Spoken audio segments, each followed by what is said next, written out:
This is Buteyko training. It's day 3 and it's the 25th of January 2024. So today what we're going to do is we're going to cover the application of breathing exercise for panic disorder, and anxiety. I think it is a tremendous application. And I've seen really, really wonderful results. The approach has to be very, very gentle. And the reason being is because whenever somebody has had a panic attack or hyperventilation or major stress or trauma, their breathing has been impacted. So there's almost a direct association between their panic disorder and a problem breathing. Now, if we go in, if we start changing breathing patterns, could we bring on the panic attack? And we could. So I was working with a lot of people with panic disorder back into 2010 to 2013. I had 3,000 people come in over 3 years, and I was teaching them mindfulness and functional breathing. I thought it was a very nice kind of bridge because at the time, nobody was really aware of functional breathing, but they were aware of mindfulness. So I was using mindfulness as an encouragement for people to come to the classes. And they were small classes, maybe 15 people to a class. And I was giving them quite frequently, 2 hours of a class. It's only very, very brief to give people an insight into it. A lot of the people I asked them who attended, I asked them, how many of you have practiced meditation? How many of you still do meditation? Very few. And then I was thinking, well, here's a group that really need mindfulness, and yet they're not doing it. And I suppose we have to ask, well, if we were in their position, and if our mind is all over the place, it can be very daunting and very frustrating to try and bring awareness to the mind, or awareness to the breath or to the body. So when I was working with that group as well, I made some mistakes, and I put people into panic attacks. And then that's when I started changing my approach. So we really dial it down. The whole thing about working with people with panic disorder and anxiety is that they need to feel safe. And if you start off with the most gentlest of exercises, it's easy to dial up. It's difficult to do it the other way. If you start off too strong, too fast, and you overdo it, that then can put the person off doing the exercise. But if you start off very, very gentle, you can dial up. Don't be worried about time, because you're much better off. It's a much better approach to go really, really steady. Give 1 or 2 things, but to do them well. And always think, when it comes to breathing, there's 2 questions that you're asking. What's the dose of air hunger? Because all of the exercises involving Buteyko involve air hunger. They all involve air hunger. Slow breathing without air hunger is not Buteyko. Every exercise with Buteyko involves air hunger. Exercise number 1, to decongest the nose, that's a strong air hunger. Exercise number 2A, 2B, 2C, 2D, I think, that's a tolerable air hunger. But it's a longer duration. So we also have to think of the duration of the air hunger. So we'll say it's a longer duration because it's 4 minutes typically. Exercise number 3, walking with the mouth closed. That's also about generating air hunger, but it's fairly tolerable. Exercise number 4, walking with breath holds. The air hunger there is tolerable initially, too strong. Exercise 5, tolerable, too strong. Exercise 6, a light air hunger. So every exercise in Buteyko has got air hunger. Now, if you're doing in for 5 and out for 5, that's not Buteyko. That's cadence breathing, and that doesn't have air hunger. So just bear in mind that I think it's exercise number 2A, I put it in and I says, okay, this isn't Buteyko, but it's a useful exercise, and I will go in more detail into that. So the air hunger is a really interesting thing, because air hunger is signifying that carbon dioxide is increased in the blood.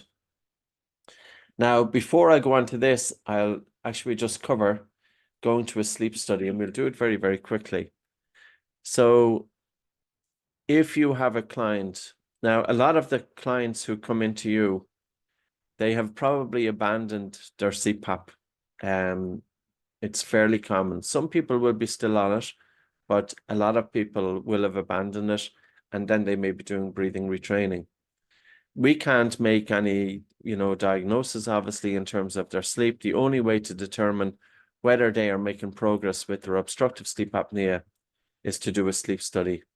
And, as I said yesterday, the sleep studies aren't perfect, but it's still the accepted way for a diagnosis or not of sleep disorder, breathing, obstructive sleep apnea.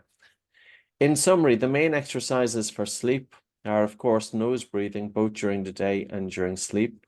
As I said, myotape is a safer product, especially for moderate to severe sleep apnea, because you don't want to tape them out. If you tape them out, and that individual should be able to mouth puff, but if they can't mouth puff, it can make their sleep apnea worse. So for moderate to severe sleep apnea, don't tape across the mouth. About half the people who tape right across the mouth with moderate to severe sleep apnea, their sleep apnea gets worse. We do want to encourage nose breathing, but we also want to allow mouth puffing. So whatever way you tape, it has to allow mouth puffing. The tongue must be in the correct resting posture in the roof of the mouth. And even being aware of that during wakefulness, and when you wake up in the morning, checking in with your tongue and just checking, where is your tongue? Is it in the roof of the mouth? Light breathing and slow breathing. So slow breathing with air hunger. Again, the air hunger is coming in for 15 minutes before sleep, even doing it for 10 minutes. And this is really preparing the body then for sleep. So it's activating the rest and digest response. Very often your clients, they get sleepy when they do this exercise. But also then to practice slow breathing with air hunger 3 times daily. In other words, bring slow breathing into the person's way of life, because people with insomnia, people with snoring, people with obstructive sleep apnea, it is common that they have dysfunctional breathing. A minimum of 30% of the sleep apnea population. How can I say it's a minimum of 30%? Well, it's those individuals with the phenotype high loop gain. So because high loop gain indicates that you have a strong chemosensitivity to carbon dioxide, and this can be reflected in a low breath hold time. So if you have a low breath hold time as measured during the day, that indicates that you've got strong chemosensitivity to carbon dioxide, and as a result then that would indicate that you have high loop gain. And if you have high loop gain during sleep, then your sleep is a little bit all over the place.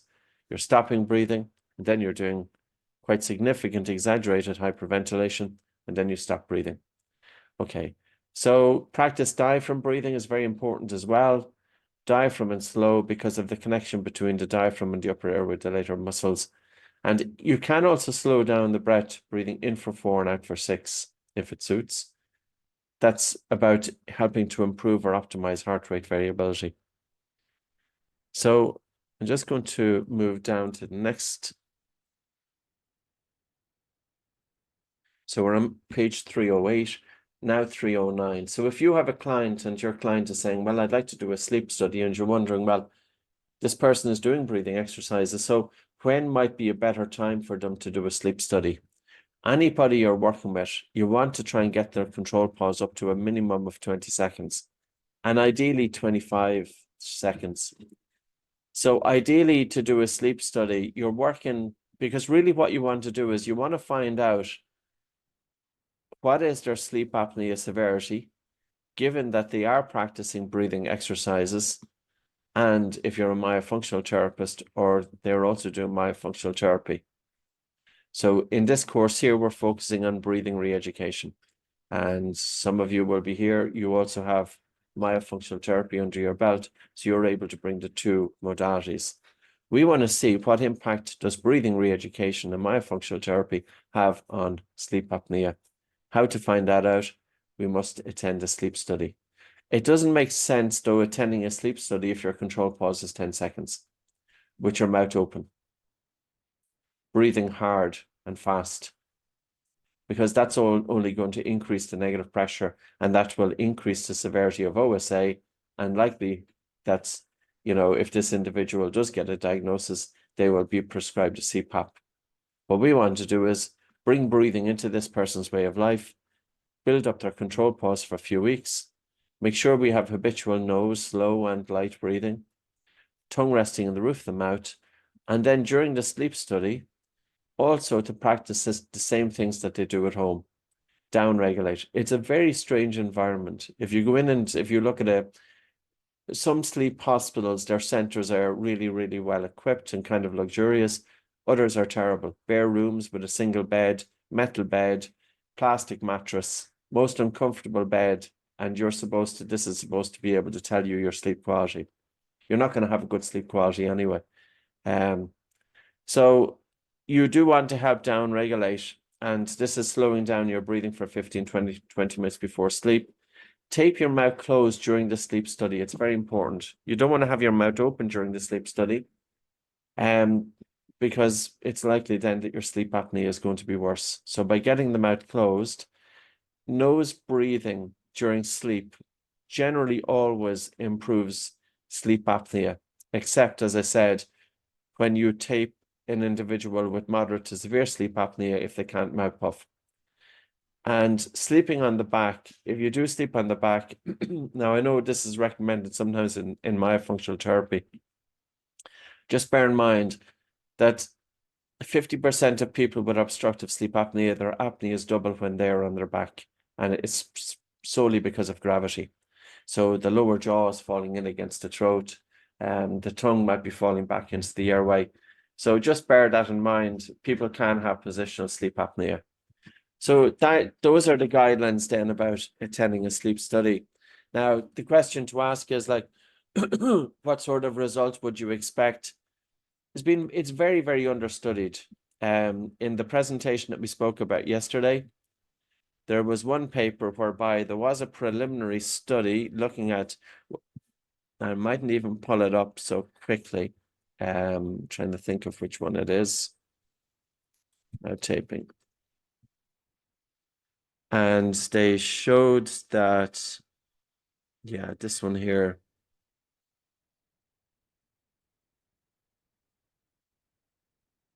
Just waiting for the paper to open up.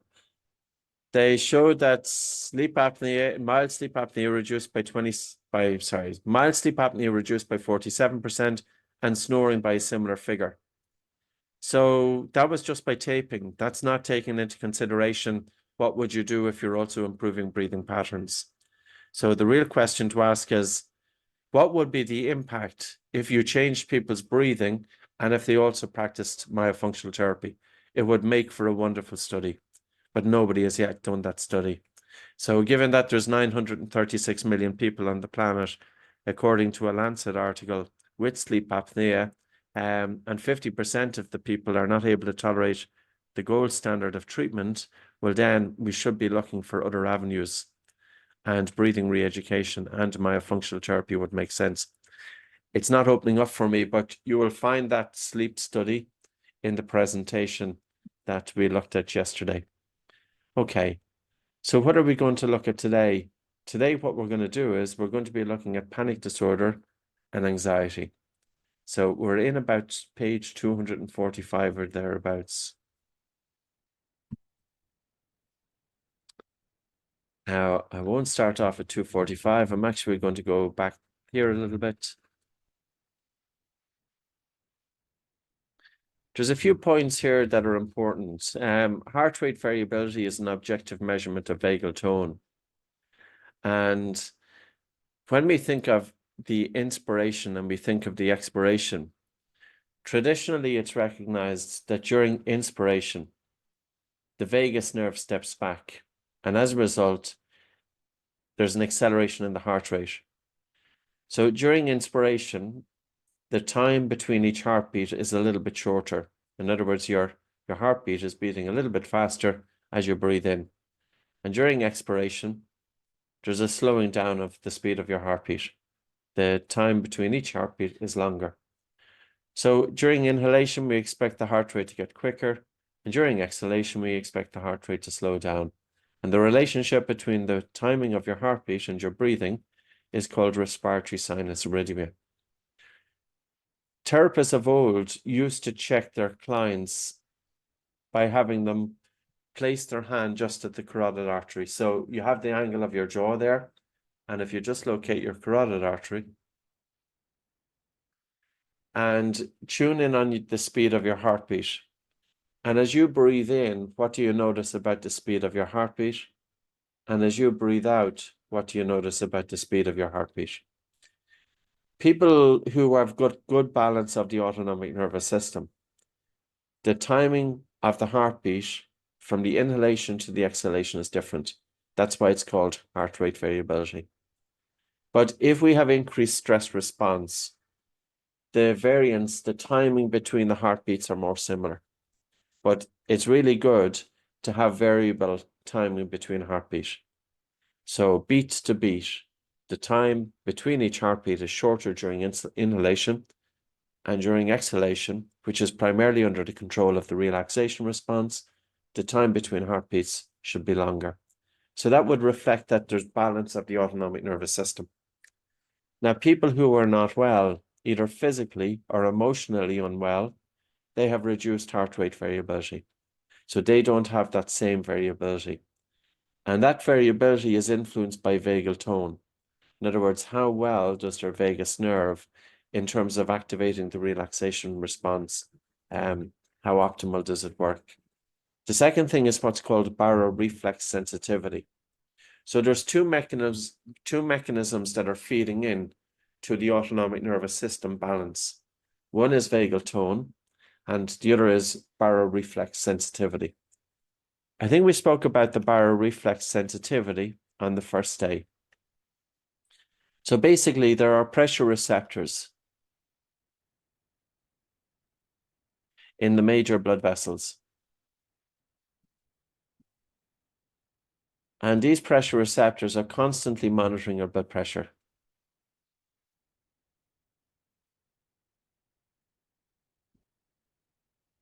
And you want your baroreceptors to be very sensitive to any changes in blood pressure. So for example, if your blood pressure increased, it's ideal that the baroreceptors pick up on this and send a signal to the blood vessels via the brain for the blood vessels to dilate and the heart rate to slow down so that it normalizes blood pressure. Conversely, if your blood pressure drops too low, you want the baroreceptors to pick up on this and to send a signal via the brain for the blood vessels to constrict, to narrow, for the heart rate to slow down, for the heart rate to increase. And this in turn will help to normalize blood pressure. How sensitive your pressure receptors are is going to feed into the balance of the autonomic nervous system. And ideally, you want your baroreflex to be very sensitive, because this is good. Because the baroreflex should be able to pick up on changes in your blood pressure. Now, how does this tie in with breathing? The interesting thing is that there is a relationship between your chemosensitivity to carbon dioxide and the sensitivity of the baroreflex. If you've got a reduced chemosensitivity to carbon dioxide, you have a strong chemosensitivity of the baroreflex. They are inversely related. Now, what does it mean if you have a reduced chemosensitivity to carbon dioxide? It means that your drive to breathe is reduced.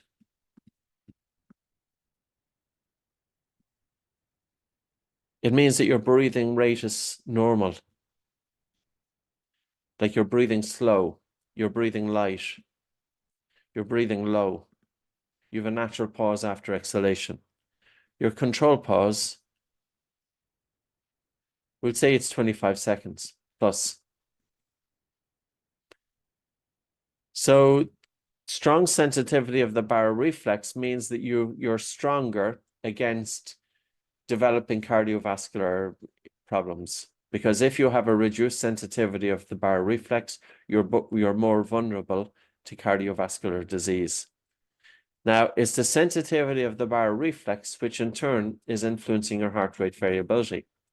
So all of the people who are wearing the likes of Whoop and Hanu Health and all different devices, The devices are giving you feedback on your HRV, but what's feeding into that is your sensitivity of the bar reflex, but that's related to the sensitivity to carbon dioxide. Now, when we do the breathe light exercise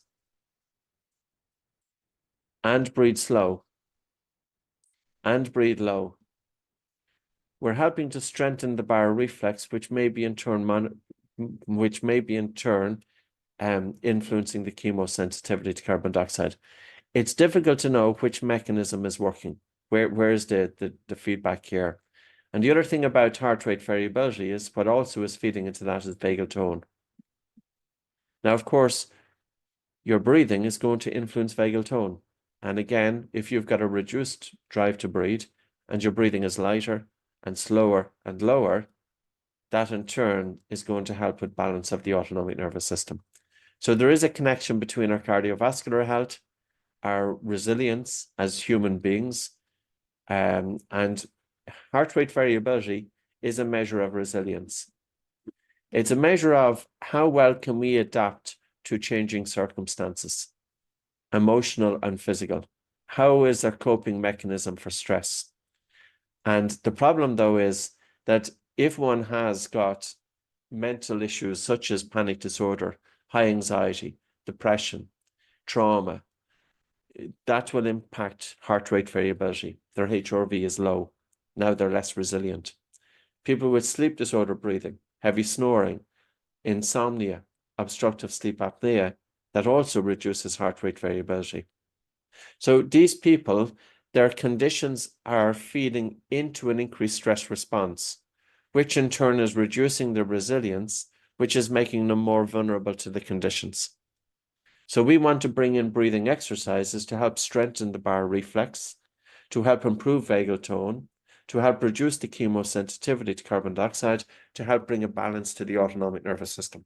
Does that make sense? Yeah. Now, from an anxiety point of view, I think there's a lot going on here. And this is why I would say, you know, it can be a tremendous approach. Like, really, what are we doing here? Well, when we learn to breathe light and reduce the chemosensitivity to carbon dioxide, our breathing rate is naturally lighter and slower and lower. That's going to induce relaxation. Nose breathing helps to induce relaxation more than persistent mouth breathing. If you look down at your chest, and I know we did it yesterday, but if you look down at your chest, and if you take the breath through your mouth, you'll typically see that when you breathe through your mouth, you're breathing fast and you're breathing upper chest. That's a stress breath. So we always should look at mouth breathing as something that we did just in times of emergency. But if we want to induce relaxation, it's not about focusing on the inhalation, it's about focusing on the exhalation. So whenever you get into a tricky situation, and if you want your body to tell the brain that you are safe, focus on slowing down the speed of the exhalation. So number one is we can stimulate the vagus nerve. Number two, we reduce the chemosensitivity to carbon dioxide. Number three, we can improve blood flow and oxygen delivery to the brain. Number four, we have attention on our breathing. So we're helping to bring a quietness to the mind and a gap between thoughts. Number five, we're helping to improve recruitment of the diaphragm. By breathing low, there is a connection between the diaphragm and the brain. So it is correct to take a deep breath, but the interpretation of it is what's often misunderstood. Another very important aspect is dyspnea. Let's talk about air hunger for a little bit. Air hunger is a primal fear. It's probably one of the worst fears. You know, it goes alongside thirst and hunger for food. It's worse though. So think of air hunger as a primal fear. And when you were teaching Buteyko, you were deliberately putting people into a dose of air hunger. That's good, provided, excuse me, that they can cope with that. And that's the key. Now, you might feel that when you do the breathe light, it's a bit uncomfortable. It is. But if a person is prone to panic disorder, depending on their history, if they have an exaggerated alarm towards suffocation, they don't think it's uncomfortable. they think they are going to die. That's not an exaggeration. So it's on that basis that if you can give a very controlled dose of air hunger, you're helping to desensitize their fear of suffocation, because it's the suffocation which is terrifying the person. And you're also having people surrender into something that's quite uncomfortable. Again, air hunger, it is a primal fear. And some people do have a stronger reaction, people who've had near drowning experiences. And you will be surprised with how many people have underwent this. You know, they may have been at a swimming pool when they were a child, and another kid gets their head, puts them into the water, and then this child grows up as an adult with a fear of suffocation. And I have seen it many, many times. And I'm sure maybe a few of you here, you could be in that position too. So we want to desensitize the body's reaction. You see what's going on in terms of mindfulness is focusing your attention on the breath, directed attention. It's not going to change the underlying physiology. It was developed 2,500 years ago. People were living so differently. Cognitive behavioral therapy is traditionally provided for people with anxiety or high stress or panic disorder, agoraphobia, etc. It doesn't change the underlying respiratory physiology. So there's a couple of papers that I would like to show you, because we wanted to kind of look at the theory for the first little bit, and then we will go on to the exercises. So just bear with me 1 second. So this paper here I reference in the manual, and it's a paper by Alicia Moret. Now, she did a very interesting study. She got 41 individuals, and they had panic disorder and agoraphobia, and they received 4 weeks of training, either changing their breathing patterns by teaching them to slow down breathing, but the objective by slow breathing was to increase carbon dioxide in the blood, or by doing cognitive behavioral therapy. It was really interesting because the findings suggest that the symptoms, the improvement to symptoms for CBT and the improvement to symptoms through breathing training were similar. They were both significant, but there was a different mechanism. CBT didn't change respiratory physiology. And the problem with that was that it didn't change the underlying drive in terms of that discomfort that people feel with their breathing. You can talk about it, but it's not going to change the respiratory physiology. You have to get in there. So in cognitive training, the reductions in symptom appraisal were bidirectionally associated with perceived control and panic symptom severity. And I want to try and find out, because I was reading it there today, so just bear with me.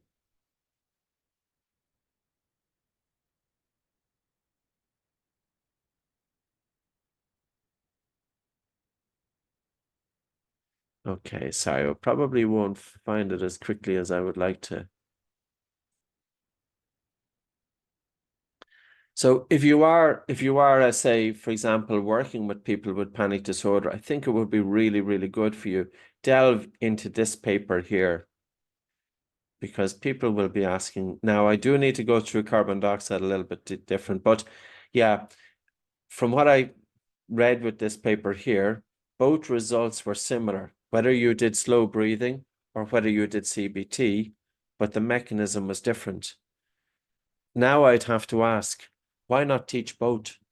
That if somebody comes in with panic disorder, why not teach them CBT, but also change the underlying physiology?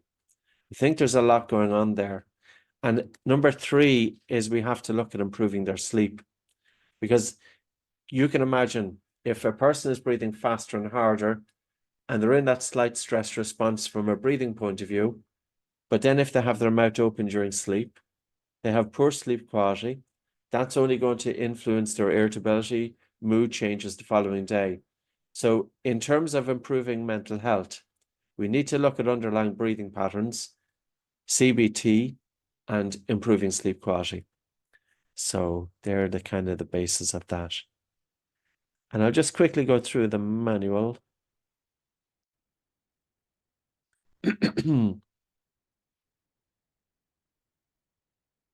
Okay, so we spoke about this here in terms of heart rate variability. And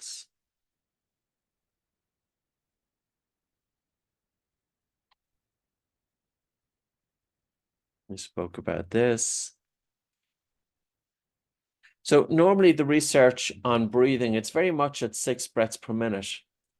And the problem with just doing slow breathing is that with 6 breaths, I need to pull up what I read in Moret's paper, because if I can show you this, now the problem with this, I can't remember exactly where it was, because there was some really good points in it. So if you just bear with me 1 second.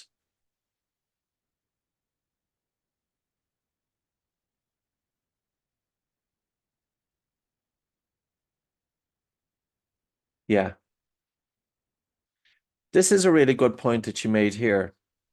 If we're just focusing on slowing down the respiratory rate, and I think this came in yesterday as well, you know, you'll all have different questions, because people talk about breathing in for 4 seconds and out for 6 and in for 5 and out for 5. And we hear it all the time. But what's the problem with that? So very few studies, the few studies which examine the efficacy of traditional breathing training, have neither targeted nor assessed its proposed mechanism, the correction of hypocapnia. Buteyko is specifically about addressing hypocapnia. It's direct because it's deliberately having you underbreathe to increase carbon dioxide. But in contrast, the typical respiratory instructions to breathe slow and to breathe deep are likely to lead to compensatory deeper breathing, which in turn perpetuates hyperventilation and intensifies panic symptoms. So even though the person, when they are slowing down their breathing and they're taking full breaths, they may feel some relief at that time, but in the long run, all it's going to do, it's not going to address hypocapnia.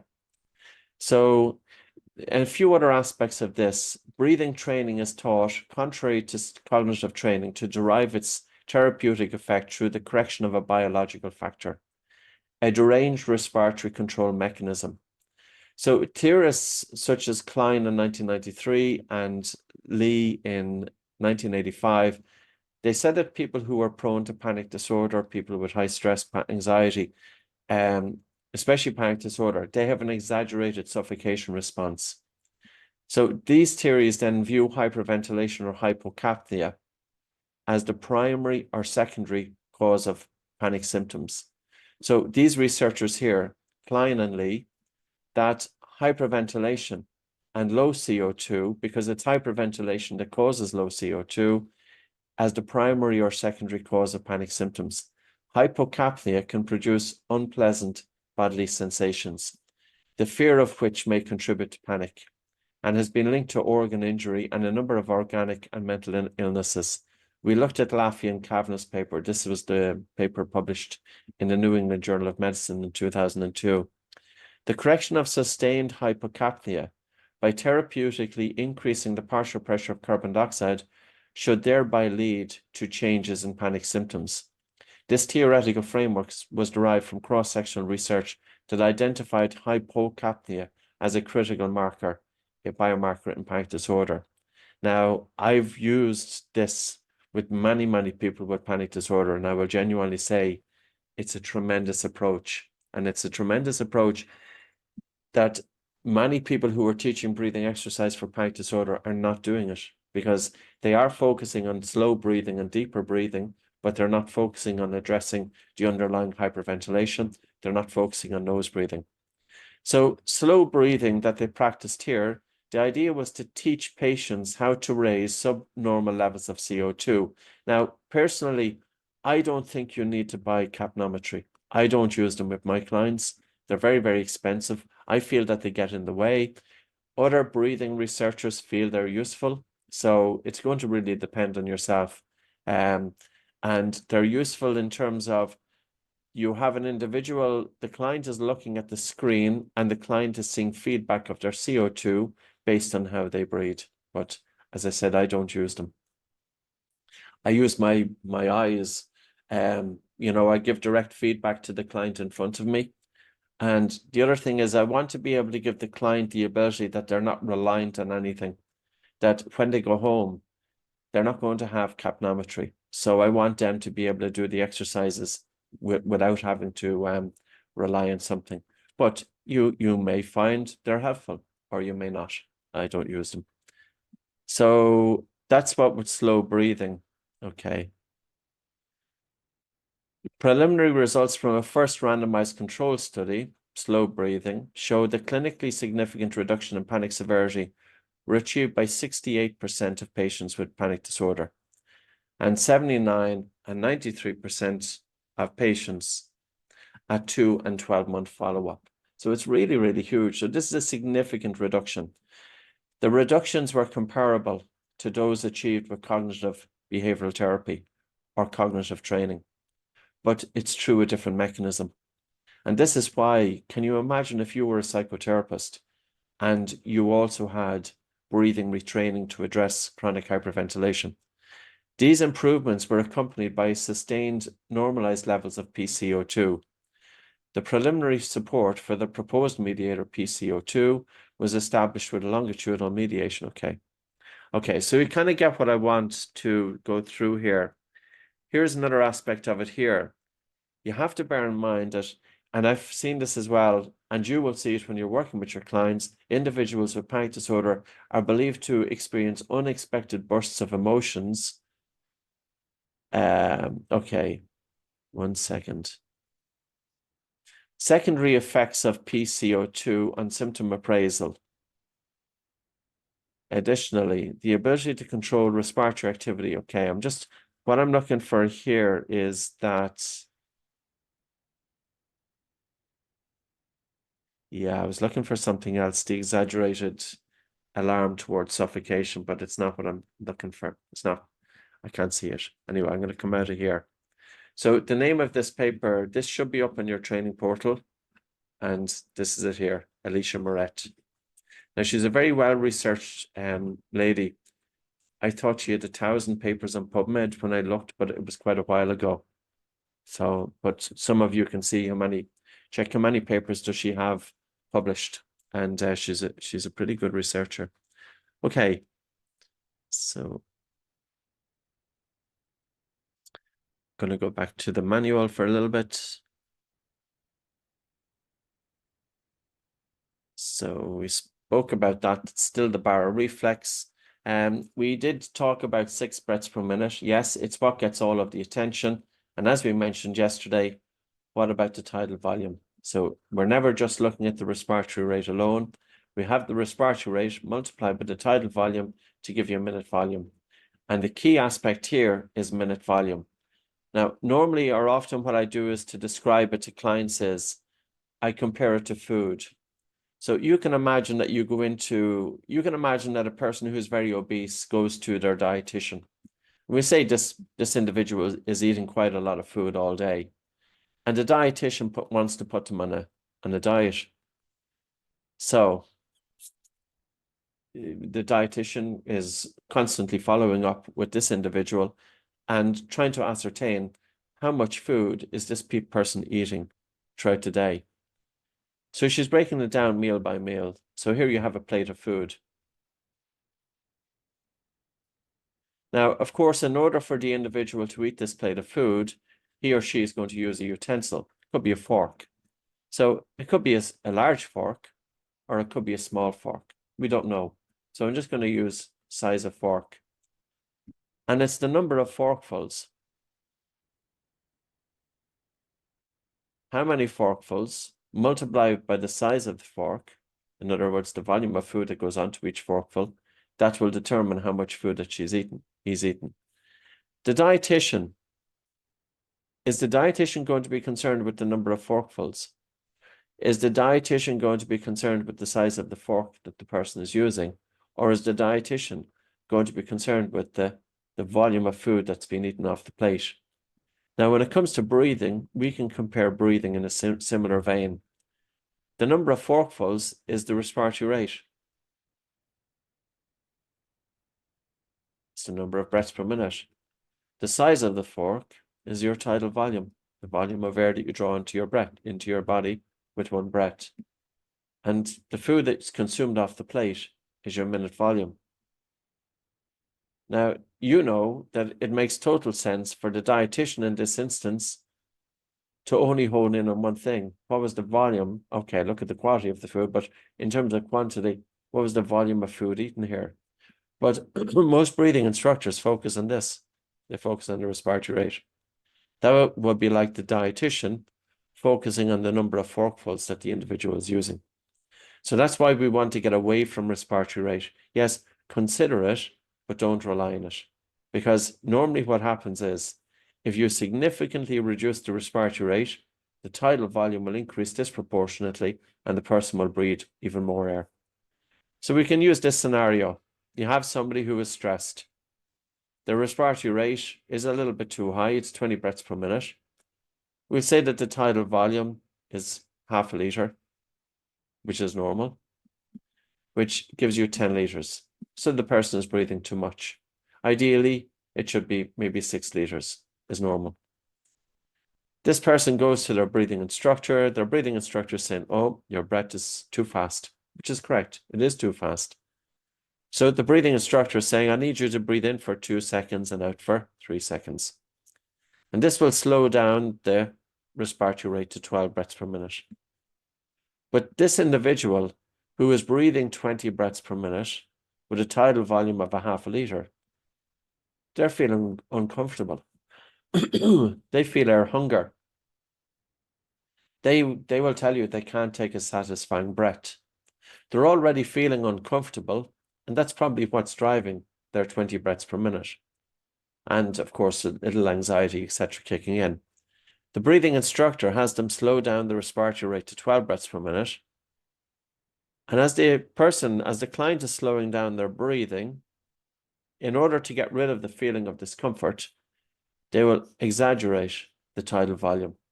And they could end up breathing 1.5 litres. This is an exaggeration, of course. So here now you have an example of breathing 18 litres.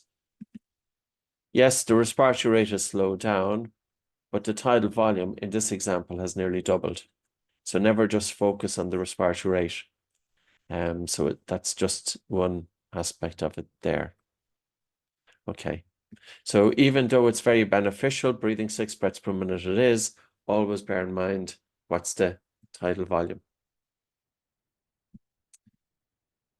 Interesting paper here. They had individuals inhale quickly, exhale slowly, or inhale slowly, exhale quickly, or equal times inhaling and exhaling. And the researchers found when you inhale quick and you exhale slow, that it was consistently more effective for reducing physiological and psychological stress during confrontation periods. So whenever you get stressed, don't worry so much about the speed of your inhalation. Only focus on the speed of the exhalation and slow it down relative to how you feel you breathe.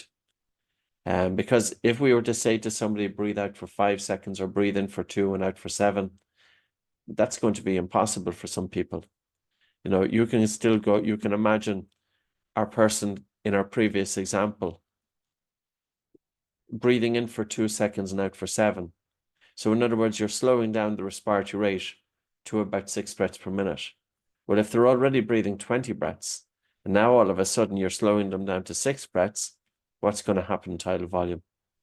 So the objective here should be, whenever we want to induce relaxation, the objective is to slow down breathing, but slow down specifically the exhalation. And slow it down relative to how we normally breathe, relative to our own breathing. That's why I don't think it's good to give it timing.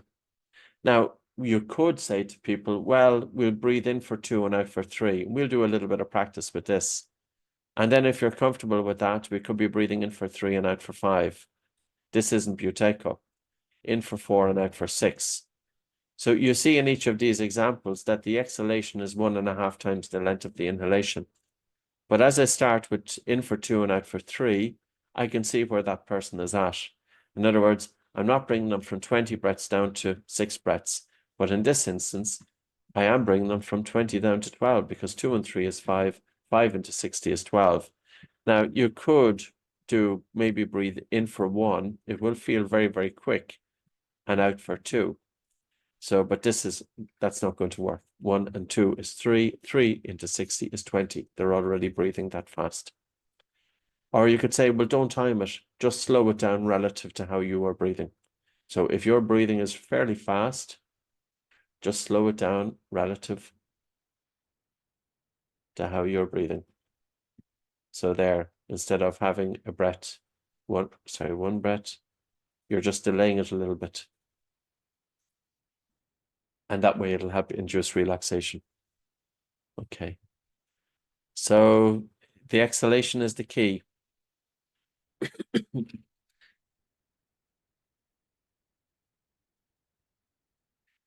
We spoke about this a couple of times. So Stanford researchers found in 2017, they identified a new structure. Well, the structure was there all along, but they identified it in the brain. So they said there's a part of your brain that's literally spying on your breathing. And it's observing your breath. And this small group of neurons then is communicating what it finds to the structure that's responsible for generating arousal throughout the brain. Rather than regulating breathing, these neurons were spying on it and reporting their finding to another structure in the brainstem. So this structure, the locus coeruleus, sends projections to practically every part of the brain and drives arousal. So when we spoke about insomnia, because I was often wondering, like, why are people waking up at 3 o'clock in the morning? But if you're breathing fast during your sleep, it may be down to, well, this structure in the brain is spying on your breathing. You're breathing too fast. And the brain now is interpreting that the body is under threat. And this structure is going to send projections to drive arousal and to wake you from sleep in order that you survive, to maintain our alertness, and if excessive, triggering anxiety and distress. So be very careful with how we breathe, bearing in mind that the brain is spying on our breathing. Now, we can use this to our advantage. Knowing that the brain is spying on your breath, well, what happens now when you slow down your breathing? Now you're telling the brain that everything is okay. And the brain then will send signals of calm to the body. So use it to your advantage, that there is a part. They first identified it in mice and then in human beings.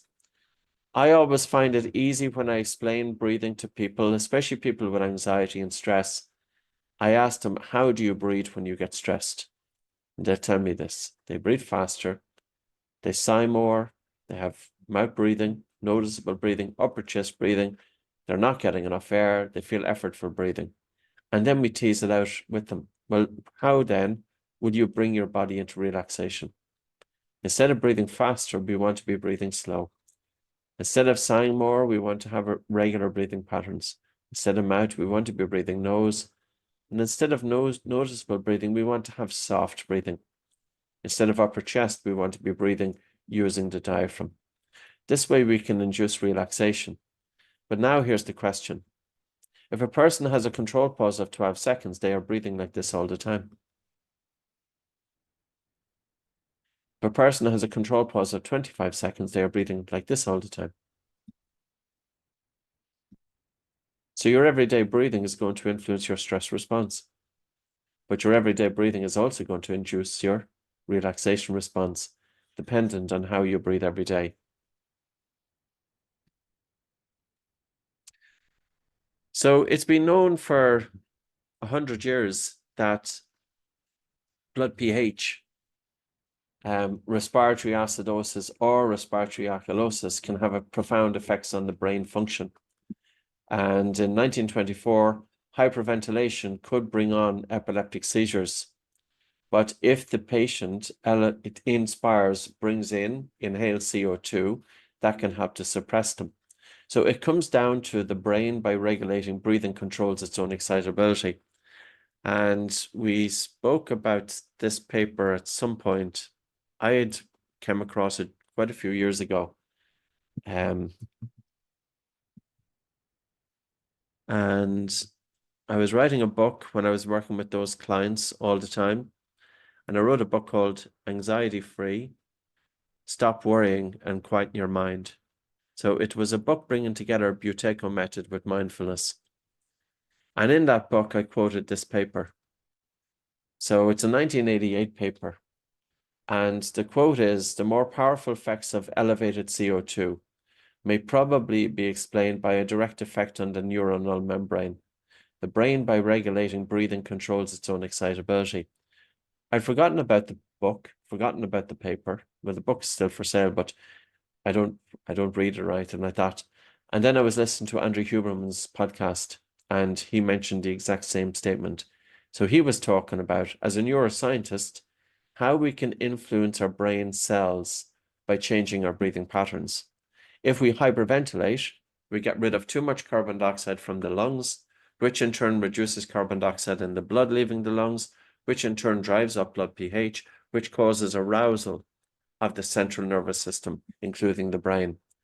So we spoke about our brain consumes 20% of our oxygen. It's 2% of our body weight, but it consumes 20% of our oxygen. We have 80 billion brain cells. Each brain cell is communicating with 15,000 other brain cells. The electrical signal from the brain cell must be strong enough to reach other brain cells, but the threshold of other brain cells must be strong enough to cope with that electrical signal. If the brain cells are firing all over the place, we are all over the place. Our mind is all over the place, and our thinking is all over the place. So then I was wondering, well, has anybody ever written about, if we have an excited mind, do we think more?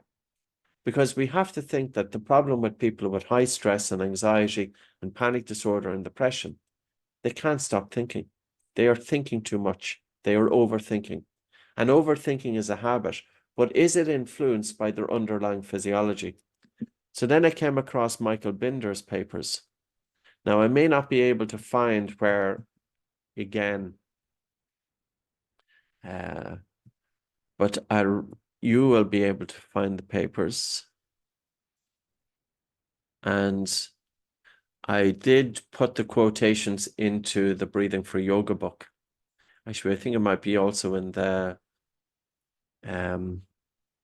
Breathing Cure. And he spoke about the excessive thinking of individuals due to excessive brain cell excitability. Now, and the thing about this is that we can influence this by changing breathing patterns.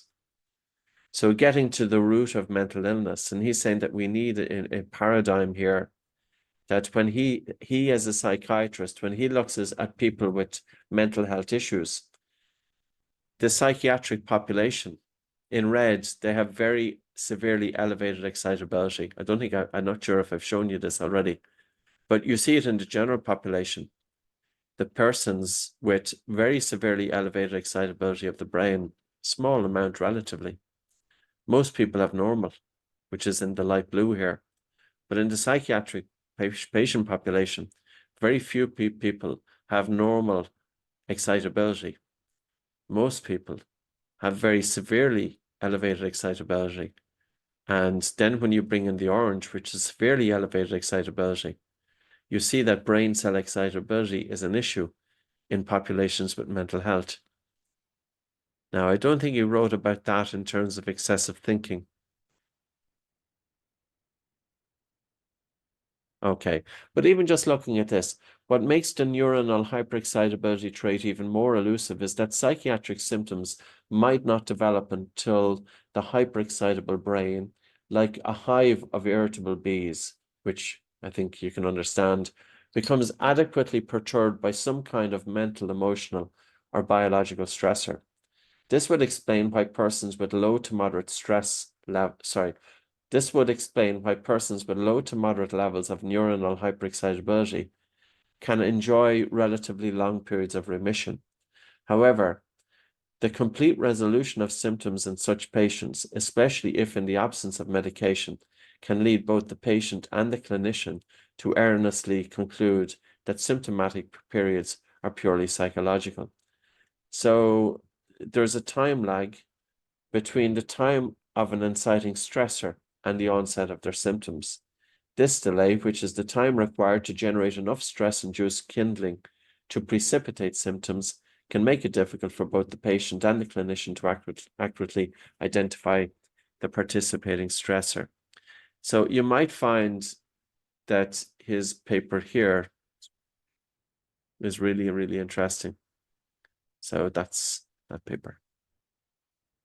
Now he does have a second one, and I'll just briefly pull it up.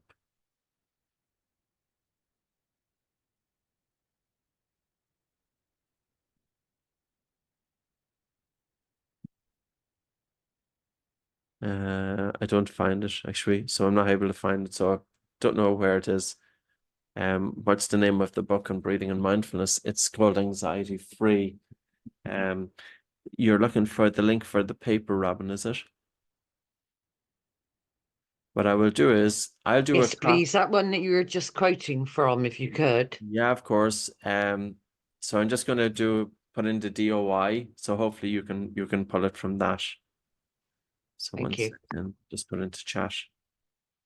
Now he's got a couple of other papers though as well, and I think it's in one of his other papers that he talks about when the brain cells are all over the place, our thinking is all over the place. So then, now on the basis of carbon dioxide, can we increase carbon dioxide and reduce blood pH to help bring a calming effect? And people will ask you, well, how do you know that carbon dioxide is a vasodilator? It's very, very easy. All you have to do is go into Google.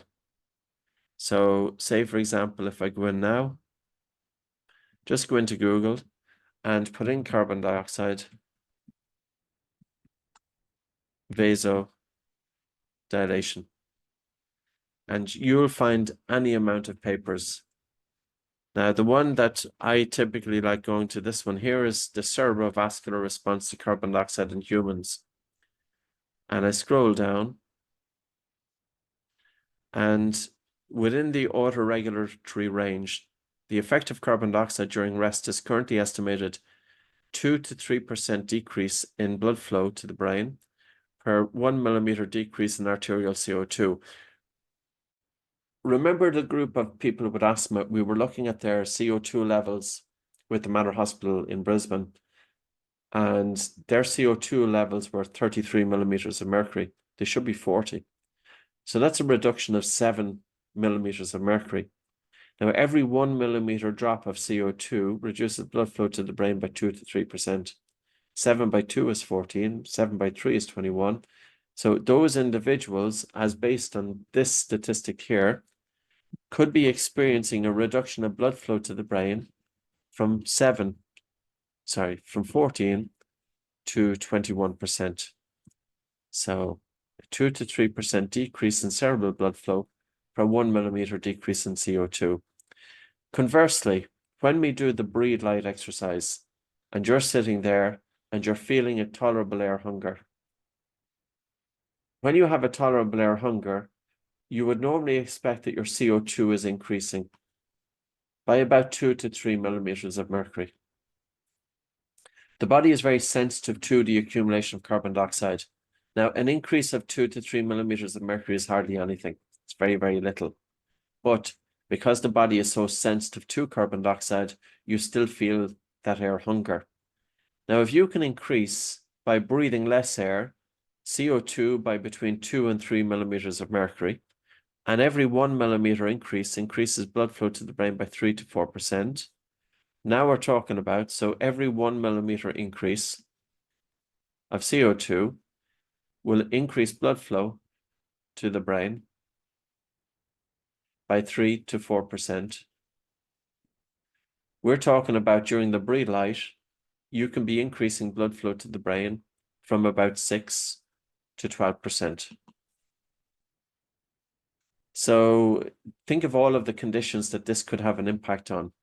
Even people with concussion, people with TBIs, people with epilepsy, because a lot of when there's adverse incidents to the brain there can be a reduction of blood flow to the brain that can persist. And this in turn then can generate anxiety and other issues associated with the reduced blood flow. We can improve blood flow to the brain and we can increase oxygen delivery. And this in turn will help to reduce brain cell excitability. So the brain, by controlling breathing, regulates its own excitability. It's not by slowing down your breath to 6 breaths per minute. It's by increasing CO2. That's the key. So even if you go for a walk with your mouth closed, that's going to have some impact on your brain health. Is migraine vasoconstriction or dilation? It can be both. It can be both. If you hyperventilate and you're stressed, you're going to have a migraine. If you hypoventilate by doing breathing exercise that we're doing, could do the same. But don't, like, I'd never be concerned when people get a headache from the vasodilation. It's often part of it. If you go for a really fast walk, especially if you don't walk normally, and say you walk for a good fast walk for about an hour or so, and you might come back and you just feel your head, you're feeling a slight headache. It's okay. It's plenty of blood flow to the brain during your walk, especially when your mouth is closed. So let's go to our client intake form now. We start doing the practical. I think you've kind of got a basis of what I want to show you in terms of the theory. Now, you will find you can scroll down here as well. Exhaustion. This paper here, a Swedish paper, found that 100% of the people with chronic fatigue, not with chronic fatigue, this is with exhaustion syndrome, were hyperventilating. And what is hyperventilation? Your breathing is too fast and or too hard. Now, they used the Nijmegen questionnaire, which is a validated symptom questionnaire. This is embedded in the client intake form that we use. It's not perfect, but it's validated and it's accepted to be a good screening tool. You see the instance here with insomnia, sleep apnea, and depression. You know, I know obstructive sleep apnea is common in the normal population, but with depression, it's even higher. Estimates of the prevalence of insomnia amongst OSA patients are as high as 67%. And when insomnia and obstructive sleep apnea go together, depression scores were higher. Now, is it the depression which is causing insomnia and obstructive sleep apnea, or is it the combination of insomnia and obstructive sleep apnea which is causing depression? So it's likely there's a bidirectional feedback there. And the problem with it is that the symptoms are similar. So fatigue, irritability, and cognitive difficulty are present in depression, insomnia, and obstructive sleep apnea. Children with anxiety disorders can have a very strong hypersensitivity to carbon dioxide. So, and it can be a genetic thing. It's not just children. People also who undergo trauma, for example, it increases their chemosensitivity to carbon dioxide. So we want to help reduce that. We looked at Moret's paper, and then I took an article, so you can just put that into Google, and she's talking about it. In our study, cognitive therapy didn't change respiratory physiology. So slow breathing was proved an effective and powerful treatment that reduces the panic by means of normalizing respiratory physiology. Most panic disorder patients report they are terrified of the physical symptoms such as shortness of breath or dizziness. And during the treatment, patients undergo simple slow breathing exercise every day. This is achieved by breathing slower, but most importantly, breathing shallow. So contrary to lay belief, taking deep breaths actually worsens hyperventilation and symptoms. CART tells us a patient's CO2 is very low and is causing many of the symptoms feared, and it can also show how to change these symptoms through correct breathing. And if you don't change breathing, hyperventilation remains unchanged. It could be a risk factor for relapse down the road. So again, you'll see some link between the hypersensitivity to carbon dioxide and panic disorder. And that's what these papers here are looking at. Okay. So pretty much everything I spoke about. So this group may possess a deranged suffocation monitoring system. And yeah, they're terrified of suffocation. That's why on one hand, we have to be very careful, but on the other hand, it's very good to give a controlled dose. So now look at the client intake form and we'll start with the exercises.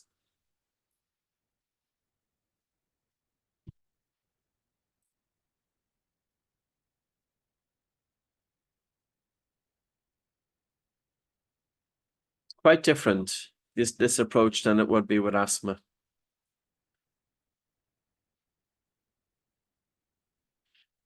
There's two groups of people when you're working with anxiety and panic disorder. By the way, don't worry too much about the control pause with this group. You could use it, but tell people don't be worried about it. Sometimes I don't even give them the control pause. And the reason being is because if you've got somebody and if they're overly concerned with their progress and the control pause, the reality of it is it can be frustrating. And then if they're getting frustrated because the control pause isn't increasing, they feel they're getting nowhere, and then they just abandon it. So with some people, you know, especially if you feel that they have kind of a tendency towards obsession or perfectionist tendencies, you could do the control pause maybe just once to get a little bit of feedback, but not to put too much attention to it. In other words, yeah, I think you understand what I mean anyway. So the importance of nose breathing, the same as for everybody else. The breath-mind connection, we went through this already. Talk about when they feel stressed, ask them how does their breathing change. And then we want, basically all we want to do is for our body to tell our brain that we are safe. That is our objective. We want to normalize carbon dioxide. Now, there are some gray areas with CO2. Not everybody with poor breathing has low carbon dioxide. And it doesn't always take a drop of carbon dioxide to produce the symptoms. So there are some gray areas. It's not black and white. But at the same time, there's something in it as well. You might find that some of your clients with anxiety and panic disorder, that they are uncomfortable paying attention to their breathing. And if they are, don't give them breathing exercises which require attention. You could do breathing exercises that can still bring some progress, and you don't even have to pay attention to breathing. So let's start as if you are a group of people with anxiety and panic disorder. And I'm going to simply start off with small breath holds.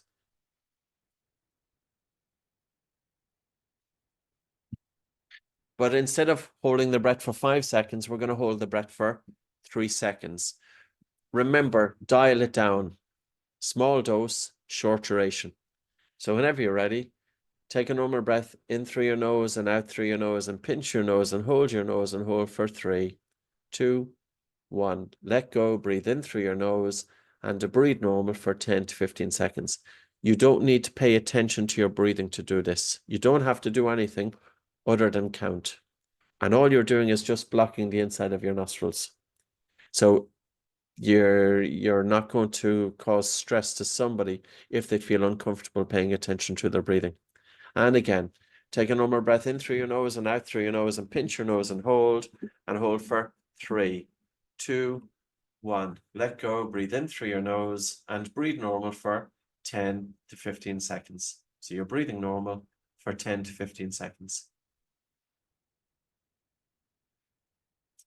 And again, take a normal breath in through your nose and out through your nose and pinch your nose and hold. 3, 2, 1. Let go, breathe in through your nose and breathe normal for 10 to 15 seconds. It's a very, very gentle approach. Some of you might feel that we're getting nowhere, but this is where we're safe. And again, take a normal breath in through your nose and out through your nose and pinch your nose and hold. 3, 2, 1. Let go, breathe in through your nose and to breathe normal for 10 to 15 seconds. So the dose of air hunger is small, but the duration is short. And the fact that people know, yeah, it's air hunger, it's only for 3 seconds. I can tolerate that. Because it's giving you confidence. I'm doing something to help myself. And again, take a normal breath in through your nose and out through your nose and pinch your nose and hold. 3, 2, 1. Let go, breathe in through your nose and to breathe normal for 10 to 15 seconds.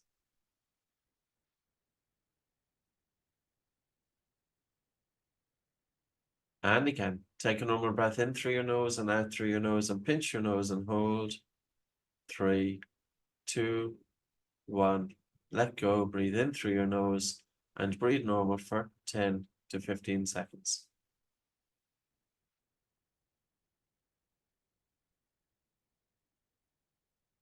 And again, take a normal breath in through your nose and out through your nose and pinch your nose and hold. 3, 2, 1. Let go. Okay. Are you comfortable with 3 seconds? Yeah. So if you're comfortable, we're going to increase it to 4.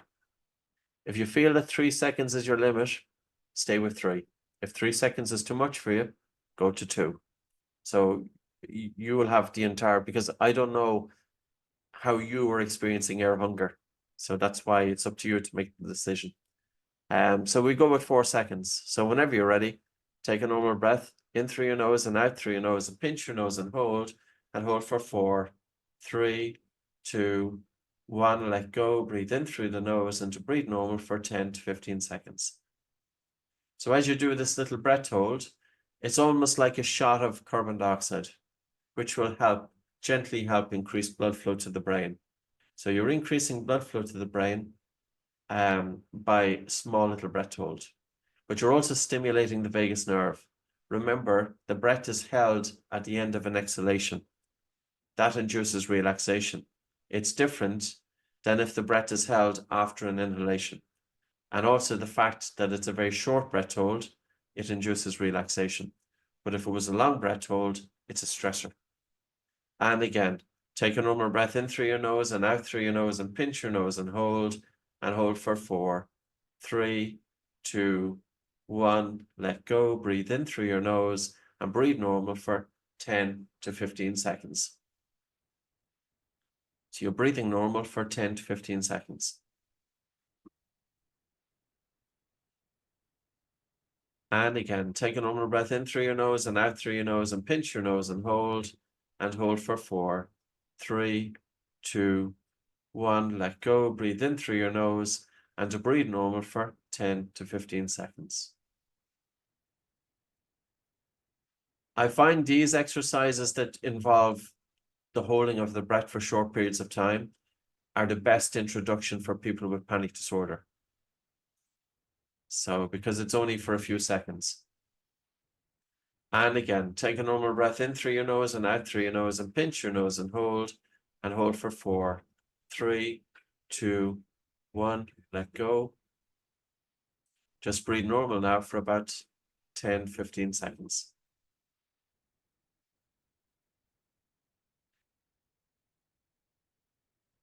And again, take a normal breath in through your nose and out through your nose and pinch your nose and hold for 4, 3, 2, 1. Let go. Okay. You're comfortable with that? So we just have normal breathing now. So if you just breathe normally for say a minute or so, and then we will increase it to 5 seconds. 5 seconds is going to be the maximum that we'll do today. So again, it's a very, very small dose. And even the exercise then that you give that person at home, if they're highly stressed, I've asked people to do that exercise for 10 minutes every hour, because it is helping to stimulate the vagus nerve. Remember, if you're highly stressed, you don't feel in the form to be doing breathing exercises. So how can we induce relaxation without having to do a breathing exercise? Well, you're simply holding the breath. So we said that during inspiration, that's when the vagus nerve steps back. There's an acceleration in the heart rate. This is more stress response. And then during exhalation, so under the control of the body's relaxation response, when the heart rate is slowing down.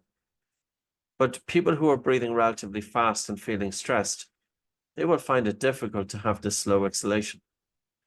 So instead, what we're doing is we're having them take a normal breath in and out through their nose and pinching their nose and holding for a brief period of time, whether it's 3 seconds or 4 seconds or 5 seconds, but you're holding for 3 to 5 seconds, and then you're breathing normal for 10 to 15 seconds. This is the same as an exhalation, a slow exhalation. You're taking a normal breath in and a breath out, and you hold, which will be similar to a normal breath in and a slow, relaxed exhalation, but it's a lot easier to do it. So think of it that way. The other thing is that during the breath hold, you will have the slightest elevation of carbon dioxide. So you're holding your breath, and also when the person is focusing on counting, they're going to be taking some attention out of the mind. So now what we'll do is for 5 seconds, whenever you're ready, take a normal breath in through your nose and out through your nose and pinch your nose and hold your nose for 5, 4, 3, 2, 1. Let go. Breathe in and out through your nose for 10 to 15 seconds.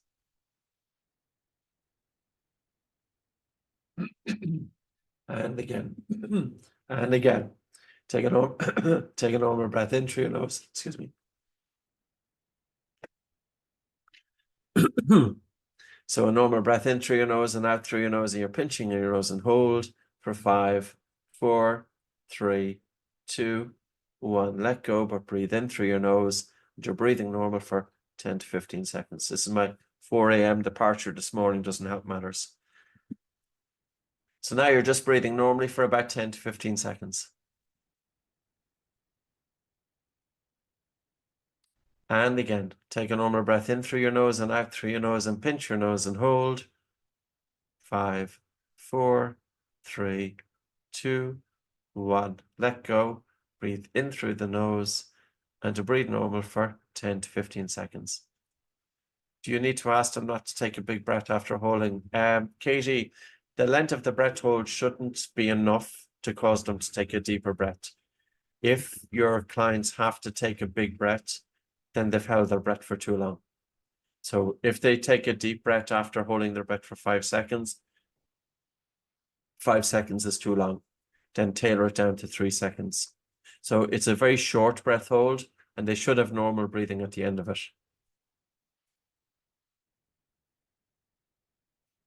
Could you explain again why holding the breath on the exhale is relaxing versus holding the breath on the inhalation? It's typically regarded that when you breathe in and hold, you're putting more stress in the heart. And it's also because of the cycle of the breath. The heart rate is fastest when the lungs are richest with oxygen. So if you breathe in, you have air in your lungs. Now the lungs are richer with oxygen. The heart rate is faster. A faster heart rate, that's more stress response.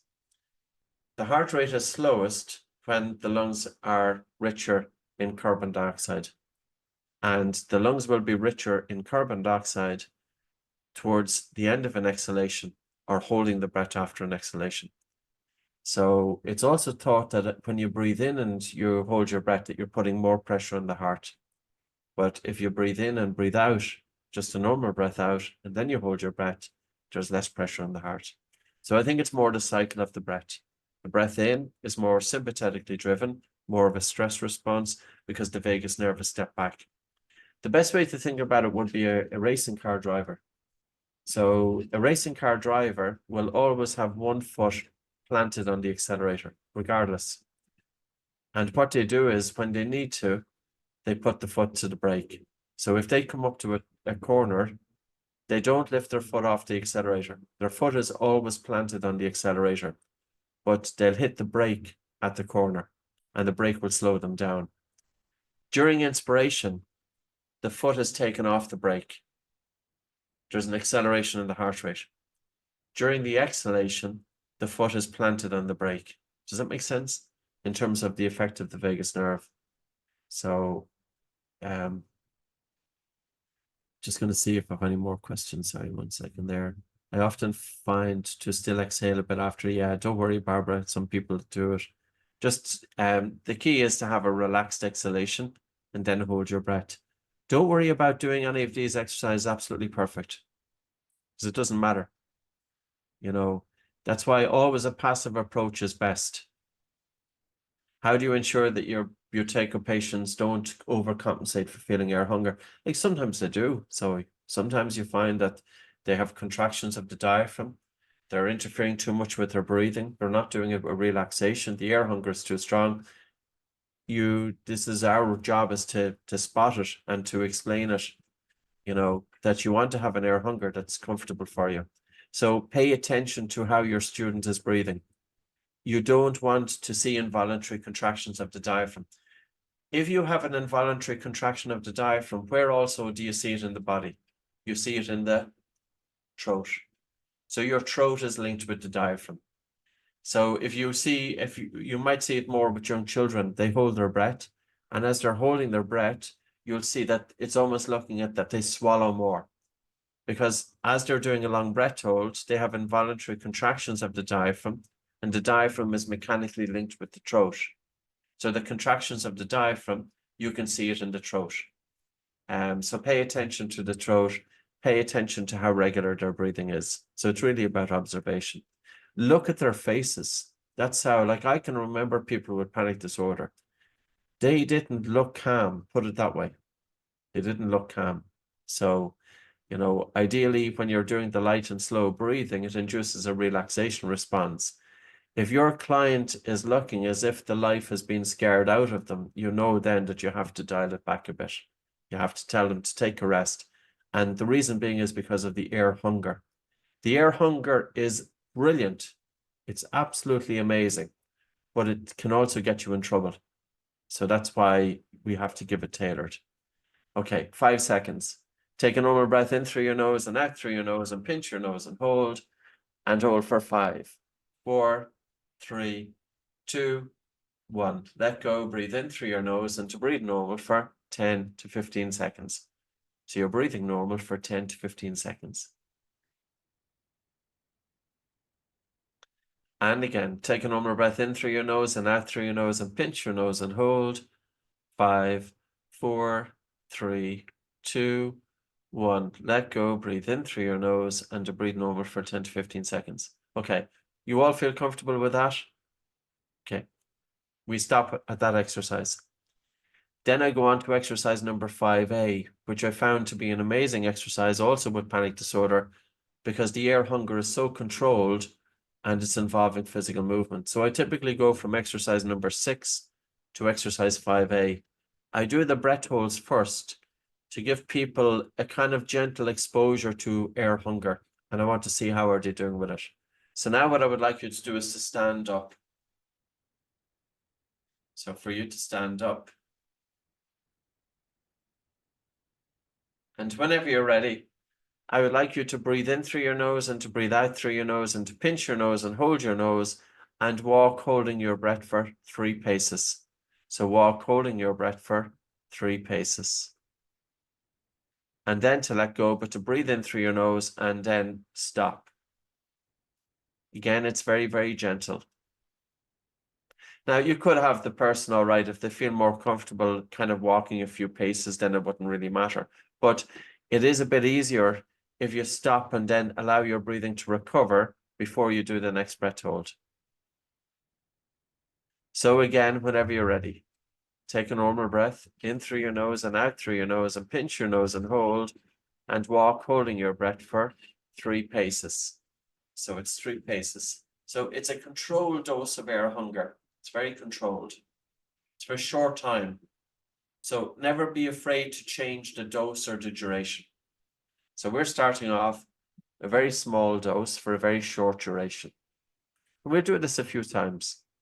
Whenever you're stressed, I think it's useful for you to practice this yourself. There's going to be times that your mind is agitated. And see what works for you. You know, are you able to slow down your breathing when your mind is agitated? Or is it just easier to hold your breath? And you may find it's just that little bit easier. You're holding your breath. And you might start off with a few small breath holds, and then you do a longer breath hold. And I find anyway, the longer breath hold, if the mind is quite agitated, the longer breath holds are quite effective. But if I was going into a difficult situation and I was feeling my heart rate was increasing, then I do slow breathing. So it depends. So if the mind is a lot of thought activity going on in the mind, breath hold. But if you want to down regulate, slow breathing, slow exhalation.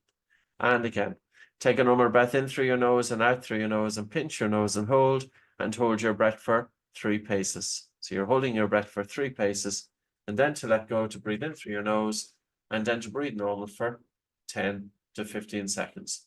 So you're breathing normal for 10 to 15 seconds. Even half a minute.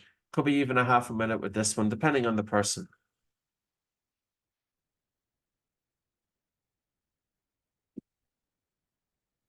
And again, take a normal breath in through your nose and out through your nose, and pinch your nose and hold. Walk holding your breath for 3 paces. And then to let go, to breathe in through your nose. Okay. If you feel comfortable, we're going to increase it to 4 paces. So we will wait about a half a minute or so, and then we will increase it to 4 paces. From the experience of my clients who have anxiety, this exercise effectively calms them down and even opens up more space in their heads. Gust, thank you. Does a low pulse rate affect CO2? Good question. I don't know. Interesting. Yeah, low pulse rate. What does that reflect? Does it reflect a lower metabolism, so a lower production of carbon dioxide? Good question. Don't know. So now 4 paces again. Take a normal breath in through your nose and out through your nose, and pinch your nose and hold your breath for 4 paces. Oh, a pace is a step. So every step that you do is a pace.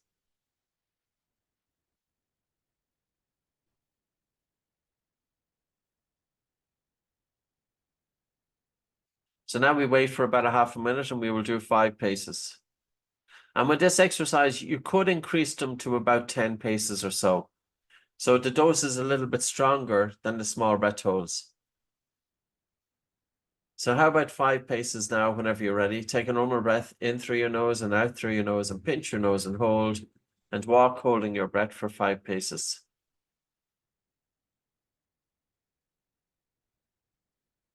Or 5 steps. Then to let go, to breathe in through your nose, then to breathe normal.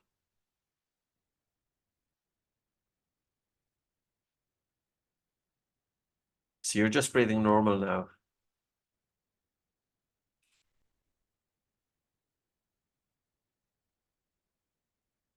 And again, take a normal breath in through your nose and out through your nose, and pinch your nose and hold your breath for 5 paces.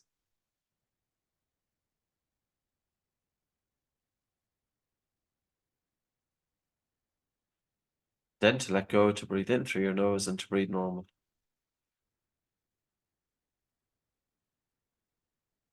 The difference between exercise number 4 is that you continue to walk. So there's no rest. Whereas the exercise number 5, we do it, but we take a rest to recover. And I think it's best if you rest to recover, because if you continue to walk, the air hunger is generated by the physical movement. And it can increase the air hunger or sensation that they have. So how about 7 paces now, if you're comfortable? Take a normal breath in through your nose and out through your nose, and pinch your nose and hold, and walk holding your breath for 7 paces.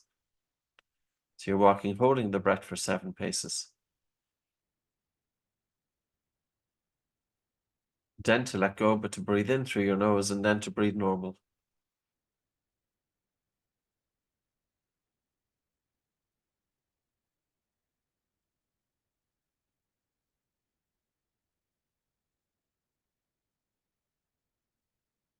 So we will wait a little bit, and then we will do 7 again. So whenever you're ready, take a normal breath in through your nose and out through your nose, and pinch your nose and hold, and walk holding the breath for 7 paces again.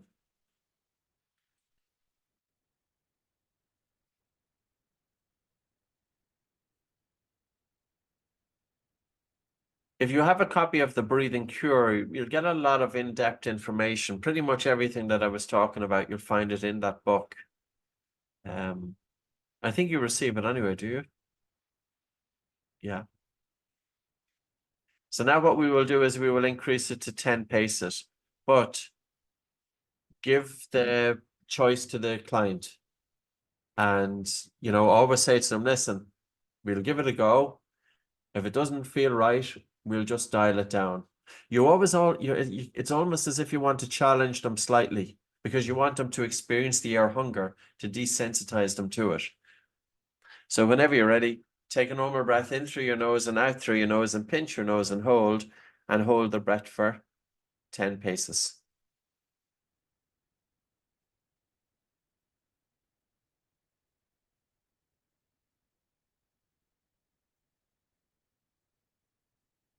So then we will wait about a half a minute or so, and then we will do one more. And that's kind of the pace that I go with as well. Now, even if you were just to give that during the first session, that would be huge, those 2 exercises, because they're coping strategies. So we'll just wait a minute. We will do one more, 10 paces, and then we will go on to the next exercises. And normally with a client with anxiety, you're likely to have short sessions, maybe 40 minutes to 1 hour, but to have more sessions. A person with asthma can pick it up 4 or 5 sessions. A person with anxiety, you might be working with them over 10 sessions. I have a person with chronic fatigue. I'm working with him for about 15, 20 sessions. You know, but I do only small sessions with him, 20 minutes, because he's got chronic fatigue. We will do, Jojo, in terms of how much to charge and things like that. Always change the length of the session as well according to the client. Like, it doesn't make sense to have an hour-long session with somebody with chronic fatigue syndrome. They don't have the energy. Somebody with depression as well, even if you do 10 minutes of a session with them, you know, especially when they don't feel that they feel that everything is a failure. And really what we want to do is to use these exercises to instill a feeling of success, a little feeling of success. Here's something that I can do to help myself. It doesn't matter how small it is, at least it's a step. And this is where you're gently working with them. And this is why I'll always say there's going to be a role for breathing instructors. Artificial intelligence is not going to replace you. I have no hesitation in saying that. That face-to-face communication is very important. Even if it's by Zoom, it's still a human at the back of it. So now what we will do is we will do humming. And I typically only do light humming with people with anxiety and panic disorder. Again, you have to bear in mind that sometimes they get panicked or they get uncomfortable if they put their attention on their breathing. You can slow down the speed of the exhalation by humming. You don't have to put attention on the breath. You can take a soft breath in through the nose and just hum on an exhalation for a few seconds. You could even do it for a count of 3, 4 seconds. So it's a small breath in, normal breath in through the nose, and then humming. That's all it has to be. And you're doing that a few times because in order to hum, you're slowing down the speed of the exhalation, but also as you hum, you're stimulating the vagus nerve. So that way it can be helpful. And then to do it again, you're taking a normal soft breath in through your nose and then humming. Now, if some of your clients feel that's totally weird, maybe just steer away from it for a little bit and stick with the exercises, but then introduce it maybe second or third session. So humming can be useful. Walking with the mouth closed, or doing yoga with the mouth closed, or physical exercise, gardening, any sort of movement at all with the mouth closed, tremendous breathing exercise. Can you think of all of the people who run for mental health? Joggers. And I don't know what the incidence of high stress amongst that group is, but I would imagine it's pretty high, because the people that I seem to know who love jogging, the reason that they are jogging so frequently is not for their body, but it's for their mind. So if then you were to change how they breathe during their jog, so somebody asked a question like, what do? I don't do, like, I only do 30 minutes of exercise a day. Do a cross trainer typically. I breathe through my nose the entire time during it. And I make a concerted effort not to be stuck on my head while I'm on the cross trainer. So I bring my attention into my body. Why not jog with every cell of your body? Your mouth is closed. That's increasing blood flow to the brain because of the increased CO2. See, if you do physical exercise, you produce more carbon dioxide. But if you have your mouth open, that additional CO2 that you produce is just leaving the body through the mouth. If you have your mouth closed, the additional carbon dioxide that you produce during exercise, it can't leave the body quickly enough. So it accumulates in the lungs and blood, and it increases blood flow to the brain. So a walk with your mouth closed will probably increase blood flow to the brain by 6 to 10%. That has a calming effect. That's helping also with better recruitment of the diaphragm. So you can see all we have to do is make some tweaks here and there. Okay. So those would be the main exercises for people who feel uncomfortable with their breathing. Now, another thing is the audios can be very helpful. And there is an app that's free, Buteyko Clnic app. And there is a 20-minute guided audio. I wrote that, well, I put that audio together for the book Anxiety Free back in 2010. So it was a CD that was inside in the book, but you have the MP3, and yeah, it's also, it's through the app, Buteyko Clnic app. The app is free. There's nothing inside. There's no subscription. Okay. So now what I would like to do is to go on to the breathe light exercise. If you feel comfortable placing attention on your breathing, well, then the first couple of weeks, let's go with breathe light. But we're not going to do breathe light for 4 minutes. We're going to do breathe light for 30 seconds. In other words, we want you to feel safe. It's a little bit of air hunger, but it's only for 30 seconds. So what I'm going to do is just set a timer. So make sure you set a timer. There's no point in saying, let's do it for 30 seconds, and then 3 minutes into it, you're still doing it. So we'll start for 30 seconds. I would like you could put one hand on your chest, just one hand just above your tummy. And just tuning in on your breath. You may be thinking about it, it doesn't matter. Can you feel the airflow coming into your body? Let's start now. So as you feel your breathing, just gently soften the speed of air coming into the body. Slow down the speed of the air coming into your nose. And now have a really relaxed, slow, gentle breath out. Breathing out. 3, 2, 1. Soft, gentle breath in. And a really relaxed and slow, gentle breath out. A soft breath in. And to stop it at that. Just breathe as normal. So that was 30 seconds. So the objective of this exercise is that you gently soften your breathing to the point that you're breathing a little bit less air. And it's a small bit uncomfortable. Don't use the word suffocation. Talk about the feeling of breathlessness. It's a similar feeling that you would experience if you go for a walk. Because if you think of it this way, if you go for a fast walk, don't you feel breathless? But psychologically, you can cope with it. But if you were to feel that same sensation of breathlessness sitting down, it's almost that it's amplified, the fear response. So when you look at it that way, you know, we feel breathlessness every time we do physical exercise, once you push yourself. And the whole goal of physical exercise is to push yourself to a point whereby you are comfortably breathless. In other words, not to window shop. So let's do it again. So we do feel breathlessness quite frequently, and your clients will have felt breathlessness quite frequently, but they cope with it okay with physical exercise. But what we want to do is improve the coping mechanism during rest. So again, bringing your attention onto your breath, out of the mind, onto your breathing. You're taking a very soft and slow, gentle breath in through your nose, and a really relaxed and a slow and a gentle breath out. And don't worry about how you're doing it. Just gently soften and slow down the speed of your breathing. Tune in on your client's breathing. Show them there's their breath in, there's their breath out. And all I would like you to do is slow down your breathing relative to how you normally breathe. Take a rest. Take a rest. So that was half a minute again. And now we wait for a minute. So now you just breathe normal. And the whole objective there is to breathe less air. It's also very important to explain that when you breathe less air, it doesn't mean that there's less oxygen delivered throughout the body. when you breathe less air, there's a slight increase of a gas called carbon dioxide.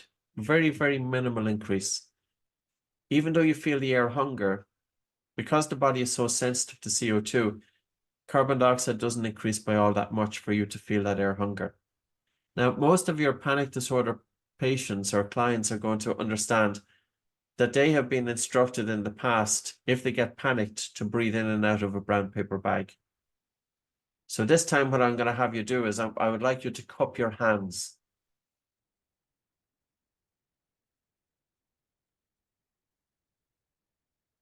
And as you cup your hands, I would like you to breathe in and out through your nose.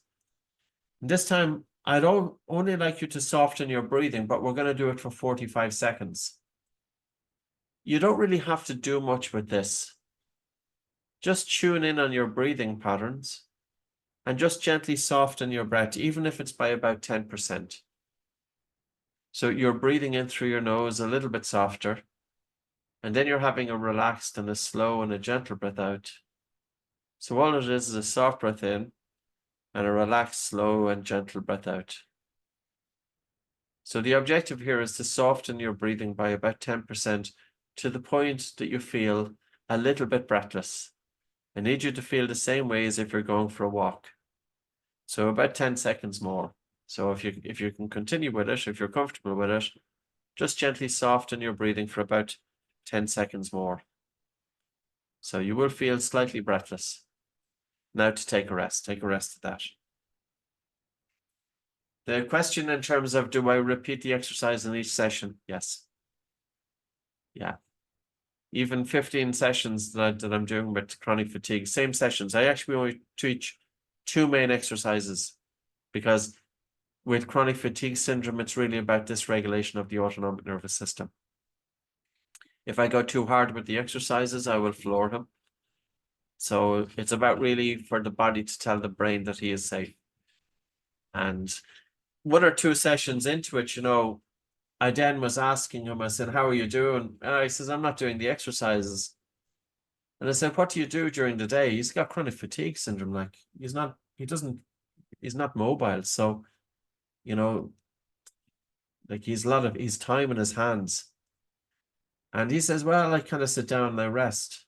Well, that's great. I said, like when you're sitting down resting, for every now and again, for a minute here or a minute there, I would like you to slow down the speed of your exhalation to simply for your body to tell the brain that you are safe. That's the only instruction I gave him. And then when I met him the 3rd and 4th session afterwards, now he's bringing it into his way of life. He's sitting down anyway, so whether he's reading a book or if he's watching TV or whatever he's doing, even on a computer, just bring your attention inwards. Take that soft breath in through the nose and that really slow, relaxed and gentle breath out. So remember, when you have that slow breath out, what are you stimulating? The vagus nerve. You're helping to strengthen the baroreflex, but also what's spying on your breathing? The brain. See, we don't breathe that way when we're stressed. The next time you get stressed, tune in on how you breathe. It's not going to be a soft breath in and a relaxed, slow, gentle breath out. So it's almost that there's an inbuilt memory in the human being over our evolution of hundreds of thousands of years. Stress is accompanied by faster and harder breathing. We don't breathe soft and slow when we're stressed. So that way, when we are in relaxation and our normal everyday breath, just even taking the softer breath in and the relaxed, slow, gentle breath out, the simplest of an instruction. Like, as I said, I had that interview back in May, and unfortunately, I can't disclose what it is. We're kind of on a confidentiality for the moment. And I could feel my heart rate increasing. And I'm working with breathing 25 years, and I could still feel my heart rate increasing. So there's always times that a breathing exercise is very, very helpful. And the beauty about it is that, yeah, you can change your states. I was able to bring down my heart rate going into a meeting that I knew that these guys were going to give me a grilling. And the grilling lasts for about an hour and 15 minutes. And it's about a subject that I don't know a lot of, and they know a lot about. The subject wasn't breathing, put it that way. So when you're in that situation and you're out of your comfort zone, having a tool such as just being able to tell your heart rate and your body that you're okay. And of course, that gives you the comfort to go into the situation in the first place. But that comes with experience. So you might start off with small situations. You know, you're feeling, I'm feeling a small bit stressed, and you change your breathing. And then you can adapt it then for more challenging situations. Yeah. Okay. I think we can announce it next Wednesday or Thursday. It'll be more relevant for those of you who live in the UK and Ireland, so than the USA.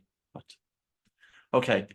So we were talking about, the breathe light. So now what I would like you to do is, if you feel comfortable doing it for half a minute, and then we did it for 1 minute this way.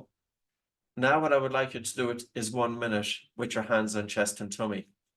I'd like you just to sit into your, sit back into your chair. Feel really comfortable. You could close your eyes. Now, sometimes I like when people have their eyes open, because if they close their eyes, I'm wondering, are they actually focusing on their breathing? So maybe just if you have the client have their eyes open initially, and all they're doing is just gently softening their breath for 1 minute. So we will do it for 1 minute. So you're taking a soft breath in through your nose, and a really relaxed and a slow and a gentle breath out. Now, if we were to time it, we could start off by breathing in, 2, out, 2, 3, in, 2, out, 2, 3. In other words, just soften it a little relative to how you feel you breathe. So you're slowing it down, you're softening your breathing, we'll say by about 20%. And the objective is, by softening the speed of the air coming into your nose, and by allowing a really relaxed and slow, gentle breath out, as you do this, your body is telling your brain that you are safe. And use those words with your client, because they will get it. You know, you are now telling your brain that you are safe. That's all your brain wants. Your brain is here to protect you. And when the brain figures, now you can take a rest. When the brain figures that you are safe, the brain then is going to send signals of calm to the body. So we wait a minute, we do it again. And then after about a minute, if the person is comfortable, you might do it for 1.5 minutes. So those 3-4 main exercises will be the main exercises at improving breathing from a biochemical dimension. Small breath holds, the breathing recovery sitting. Small breath holds while walking, only up until about 10 paces or so. Humming, going for a walk with the mouth closed. Gentle light breathing for 30 seconds initially, increasing it maybe 45 seconds to 1 minute. Relaxation, if there's anything in terms of a guided audio. So you do have access to quite a few different audios that you can use with your clients. Okay. And each time then that your client is coming back, you're going to see how they do. So you might only give 1 or 2 exercises in the first session. And then when they come back into you, you're going to work again. You'll go through those 2 exercises. You'll talk about maybe in the second session getting the mouth closed during sleep. So the tape, of course. Now, it's also with this group, it's a lot easier to use a tape that surrounds the mouth. And I don't have a packet that's open, but basically that's the tape there. It comes, there's 90 strips in it. It's 3 months, because it takes about 3 months to change a mouth breathing pattern. But because it's surrounding the mouth and pulling the lips together, it's going to be easier accepted. It's not going to generate as much fear. Sometimes people are terrified about their mouths taped, especially if you're prone to anxiety and panic. So really, it's just gently kind of working with your client and creating a habit, but also, I suppose doing it in a fun way, in a nice way, that they actually feel that, this is something I can do, and this is something that I'm good at, and I can do it. So it's really, really important. You might be a high achiever. Not everybody is going to be that way. Some people who've had, different life experiences, unfortunately, and like if you're a dog that's been kicked over and over and over and over, you can lose a lot of your self-esteem and self-confidence. And part of the job of an instructor is just even gently tapping on one thing, that making that person a small feeling of success. Very important. Okay. Will I announce it? I will, of course, but I can't at the moment. That's assuming they air it. One is never certain about anything. So I just want to go back in on the manual. Okay, so we said in the first 2 weeks, there's nothing concrete here. You know, the first week or two, if you're comfortable, this would be the homework that you would give the person with who is coming in with anxiety, panic disorder, depression, you know, high stress levels, racing mind, agoraphobia. So breathing through your nose as often as you can during the day. If your nose feels a little congested, don't do the nose and blocking. I've put somebody into a panic attack with that exercise. Just do the small breath holds. So they have to do it over and over, but it will still help. Practice the breathing recovery sitting exercise for 3 to 5 minutes, 5 times daily. So if you're sitting quietly, or if you're feeling a little bit, mind is agitated, you're breathing in, breathe out, you hold your nose, let go, breathe, continue with that. Practice the breathe light exercise for 30 seconds, followed by 1 minute of rest. Total of 5 reps. So it's very, very gentle. It's like what I said with my person with chronic fatigue syndrome. As you're sitting there, you know, you're resting. But so even think of the word rest. Well, let's give the brain a rest by telling the brain that the body is safe. Go for a walk with your mouth closed if you can. Great. Excellent. Yoga with your mouth closed. Any sort of physical movement. Listen to the 20-minute relaxation. So there's a number of different audios there. There's one for insomnia, one for perfectionist tendencies. There's the anxiety one is on the Buteyko Clnic app. There's a few of them there. And then after a week or two of practice, then you can gently increase it. Ensure nose breathing during sleep. It's very important because the sleep is often impacted with mental health, and poor sleep is going to aggravate that. I think the price of the tape is $25 for 3 months supply. Your clients can have a discount there. This is a client intake form, but there's a different rate for instructors, but you'll see it on the training portal. Anytime that you're feeling stressed, breathe out gently with a slow and relaxed exhalation. So just bearing that in mind, you know, you're feeling stressed. How can I tell the brain that I'm okay? And practice it in your normal everyday life. So another exercise that's very helpful to calm the mind is you can be doing the breathing recovery sitting. So that then, you know, is more so bringing breathing into your way of life. And it's not about taking the full breaths or the deep breaths. Now, I do understand that there is a place for controlled hyperventilation here. I'm not sure where it fits because I don't know enough about the controlled hyperventilation.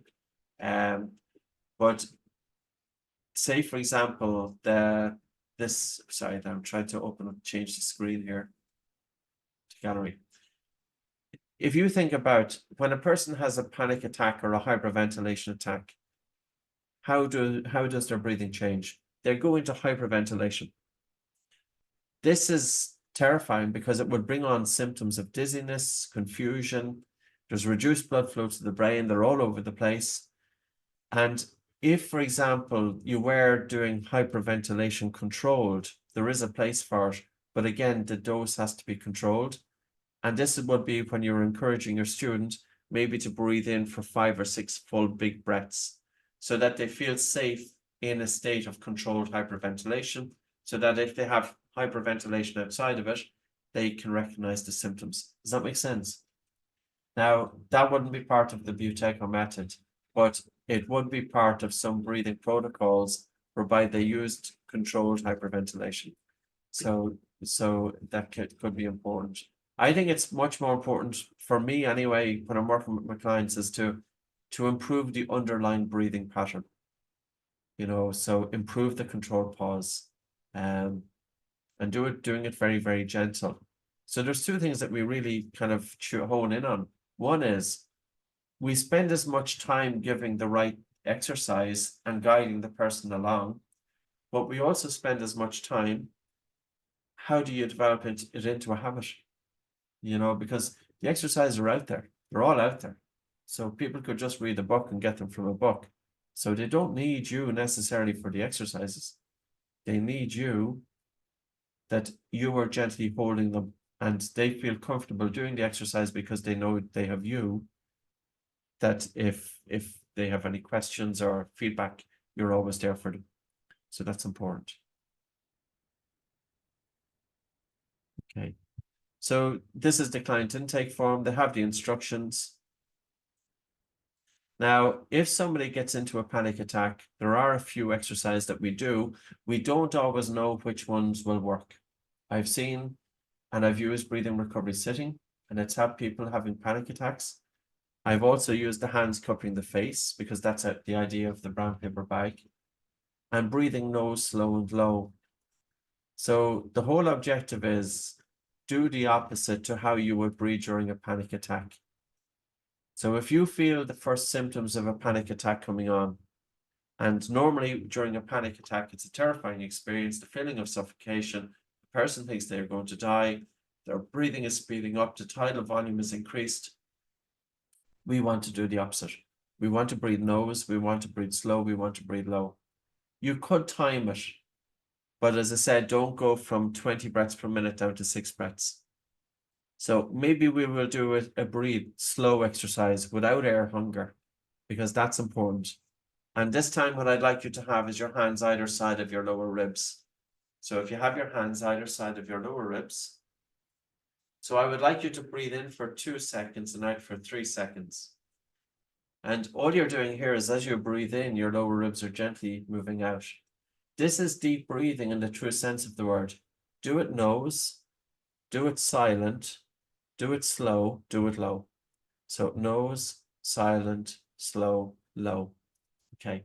So you're breathing in, 2, out, 2, 3, in, 2, out, 2, 3, in, 2, out, 2, 3, in, 2, out, 2, 3, in, 2, out, 2, 3, in, 2, out, 2, 3, in, 2, out, 2, 3, in, 2, 2, 3, in, 2, out, 2, 3, in for 3, in, 2, 3, out, 2, 3, 4, 5, in, 2, 3, out,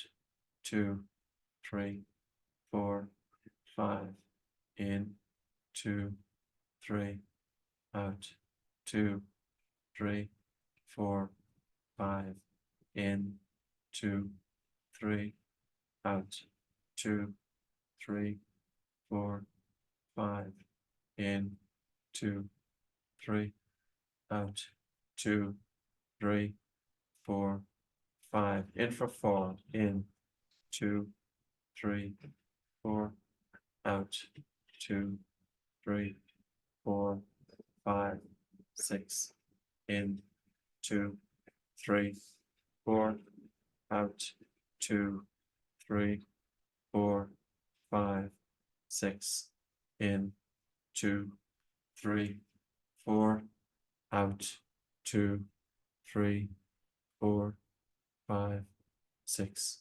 in, 2, 3, 4, out, 2, 3, 4, 5, 6, in, 2, 3, 4, out, 2, 3, 4, 5, 6. Okay. Yeah, I know it was fast, the first one, but it's fast for you, but it may not be fast for somebody who's having a panic attack. So that's why I went in for 2 and out for 3. Does that make sense? So you want to slow down their breathing relative to how they are. And also bear in mind that they may feel of their, well, it's not may, they will feel air hunger. the first few breaths may have to be full breaths. So you could, if, for example, it happens in your company, you literally have to go over to the individual. You have to maintain eye contact. You have to raise your voice. So it's almost that you're taking control over the situation. And you're going in, you're saying, listen, and you're using your hands. I need you to follow me. You're breathing in, 2, 3, out, 2, 3, 4, 5. But you may not start with in for 3 and out for 5. That's slowing down the respiratory rate to 7.5 breaths per minute. You may start off just tuning in on how they are breathing and getting them to slow down their breath relative to how they're breathing. But you do have to take control over the situation because it's not nice. They don't have a nice experience of it. Yeah, I had one occasion I wasn't able to stop a panic attack, and it was a girl. She was about 20 years of age, and I was saying to the mom and dad, like, we were there, I couldn't stop it. I tried small breath holds, tried everything. And then she was playing Coldplay. We have a piano in the lobby, and she was playing Coldplay, and then her panic attack would subside. And then she stopped playing the piano, her breathing would kick off again. So I said to her mom, I was totally lost. I couldn't figure it out, you know. So her mom brought her back to her family doctor, or the guy who looks after her in terms of for her panic. And I was talking to the mom the next day, and I said, how did the doctor stop the panic attack? Well, the doctor started shouting at her first, and that didn't work. So he went over and he slapped her on the face. So I know it's not the PC thing to do, and a lot of you were shocked, but I was only thinking about afterwards, he had to get her out of that because he was afraid of her going into a cardiac arrest. That's what he was afraid of. He had to give her a shock of her life. That's what he did. So I know it was kind of bizarre. You're thinking about it afterwards. Why would you take such drastic action? Now, I was told by some people, psychotherapists, is that use water for a shock. So sometimes you might have to if you have a glass of water, you're splashing it onto the face to shock the person out of it. Yeah. So not nice, but it stopped the attack. Okay. So I'm just gonna have a look at your questions. I'm kind of happy enough that we where we are. So just bear with me 1 second. Sorry there. Just starting from the start.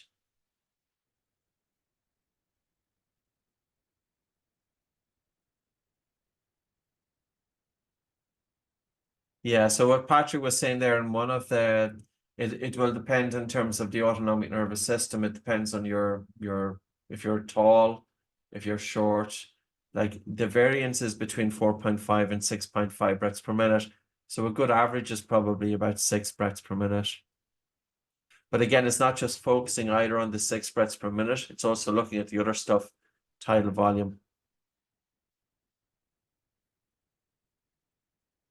I think I actually went through quite a lot of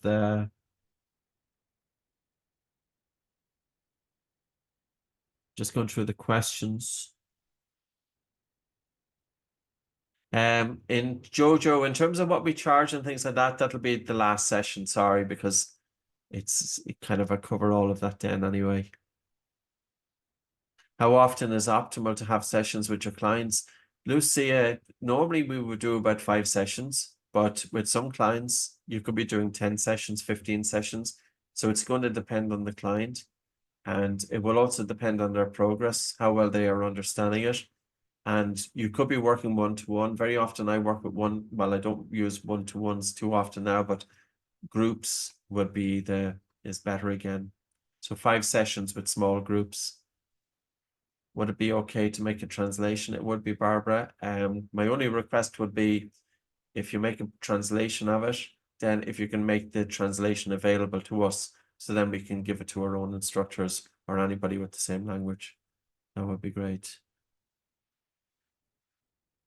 I believe that humans are the only species that can consciously change their breathing patterns. I think you could be correct there, Douglas. Yeah. Experienced some jaw ache with myotape, Katie. I think it'd be just because you, in terms of gently bringing your jaws together. I don't know if you'd be grinding your teeth more. I would expect bruxism to reduce.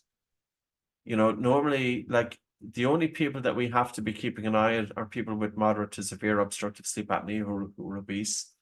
Otherwise, when you do get your mouth closed during sleep, it's typical that it will improve your sleep quality.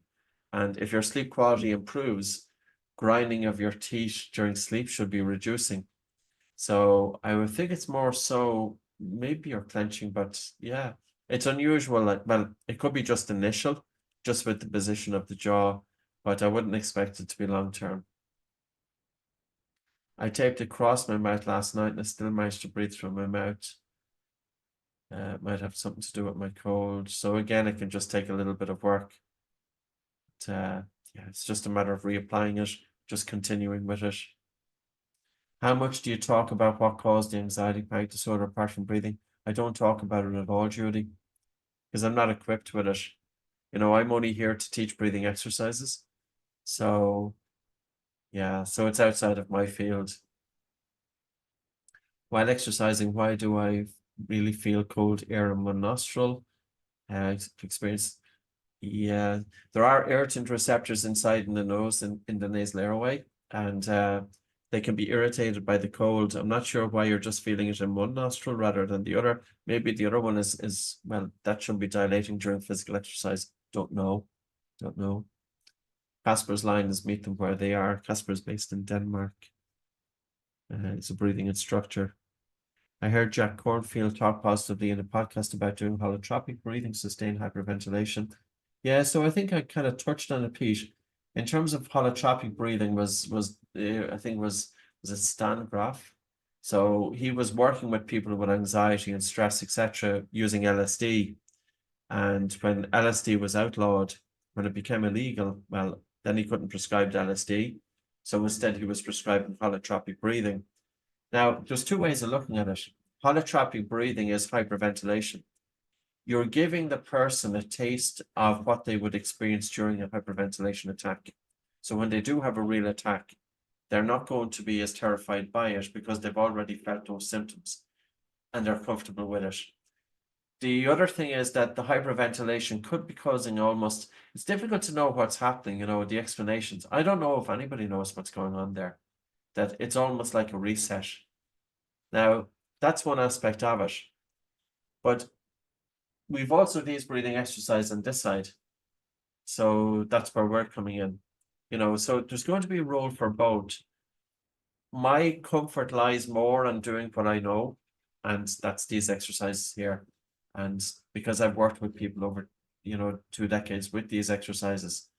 And the other thing is, if we, for example, or if you are teaching holotropic breathing, do it with your client, but also teach them these exercises to improve their everyday breathing.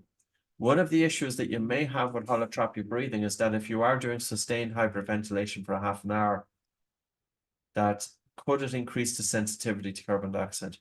It is a stressor. Hyperventilation is a stressor. So, I'm just putting it out there. So I think do both. If you're stressing the person, if you're hyperventilating, then you need to do the opposite. And you also need to improve everyday breathing patterns.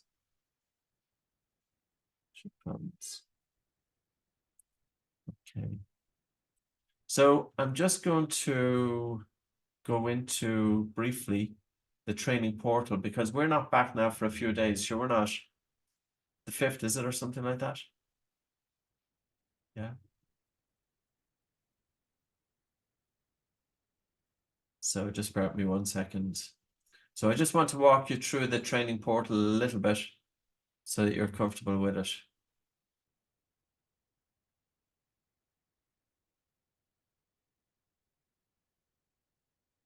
Now I have to find it myself. There's a lot of information on the training portal. There's a lot of materials on it as well. So basically, when you sign up, you get access to this. So this is certificate in the Buteyko Clnic method. And you have your welcome article. There's also a Facebook group. This group here are Buteyko Clnic instructors. Feel free to ask any questions on this group.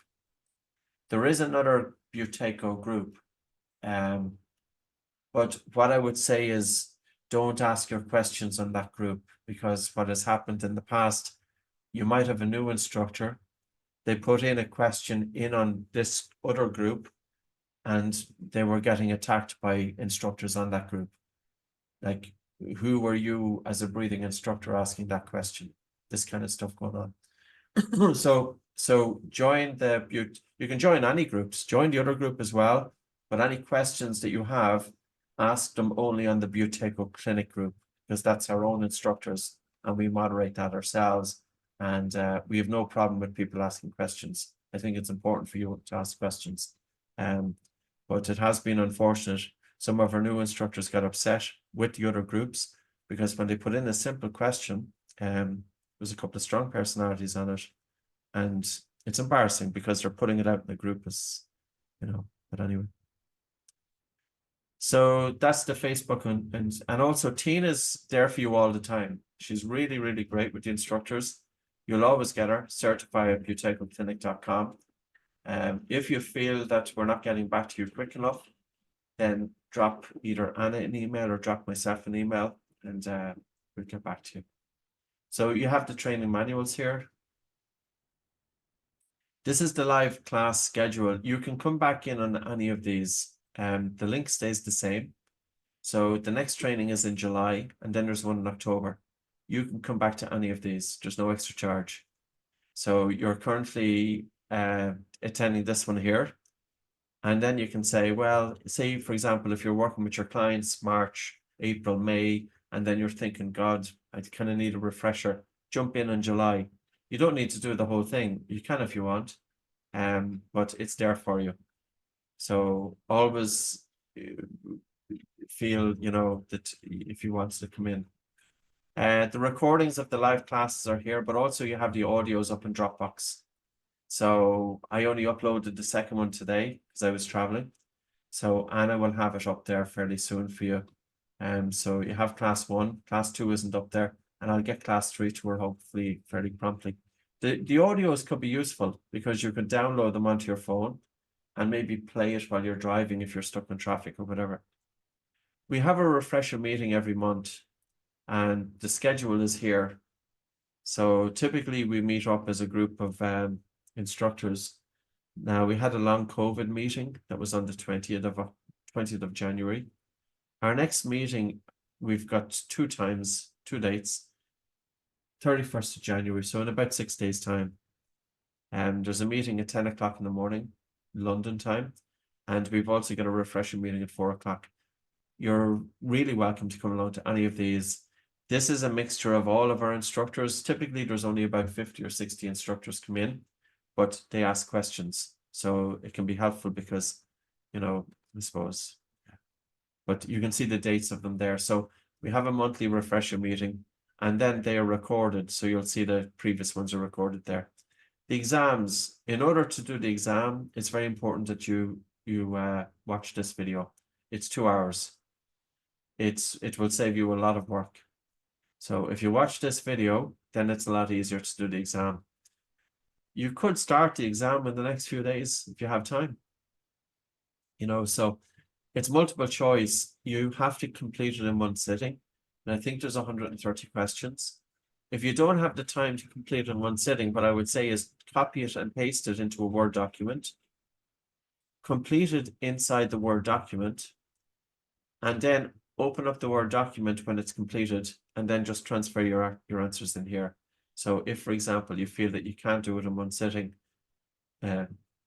copy and paste it into a Word document, and at least with the Word document, you can be doing it at your own pace. And when you have it finished, then just transfer your answers over. It wouldn't take you too long to transfer your answers over. So case studies, there are 3 case studies, and there is a template for the case studies there as well.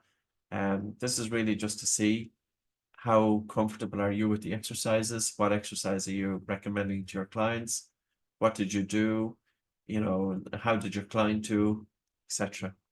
The client intake form is a form that you give to your clients, and it's to assess their breathing patterns. Well, it's more so assessing their health, their breathing, and if they've done a sleep study, are they on a CPAP? These are symptoms that are made, these symptoms are made worse with breathing problems. I want to, you kind of have a look at this. You want to see where is your client at. Like if you see panic attacks, headaches, insomnia, it's telling you something. Especially if it's severe. This is the Nijmegen questionnaire, so you complete it, and it's validated. It's okay. It's not great, but it's okay. You've got a disclaimer as well. If the female is pregnant, don't do any of the exercises. Now, she's doing a little bit of breathe light, it would be okay, but if during pregnancy, we always say just, risk averse. So you can, the client intake form, you can edit that one. There is a Word document, or there's the one that was editable there. Here's your client intake forms for asthma, and also you're going to program that. There's a fair bit of information on this. I know it looks a little bit daunting. You have to click on this link, and these are all a series of short videos that I would give and work through my clients with asthma. Now, I know it looks a lot there. Don't see it as daunting. The videos sometimes are only 2 minutes, 3 minutes long. So measure the control pause, a video. How we breathe feeds into asthma. We covered this in the first day. A program for asthma. A program for asthma, factors that influence your ability to stop asthma symptoms. So if you want to try and stop your symptoms, what may affect that? Why are people with asthma often tired? How to decongest the nose. If you're having difficulty breathing through your nose, how to stop coughing. So they're short articles, like some are just a very short, this is the description of what to do. And then you might see a video. So you see a video there, how to stop wheezing and breathlessness. So you'll actually get through it, even though it seems a lot. You've got the 20-minute traditional Buteyko routine with maximum pauses or without maximum pauses, depending on the person. And then you've got the different exercises there. So maximum pauses, like this is just breathe like 2 with relaxation. Oh, a video and an article video. Okay. So that's why. So you have a little article and then you have the video. So yeah, I know it seems a lot there, but you'll actually get through it.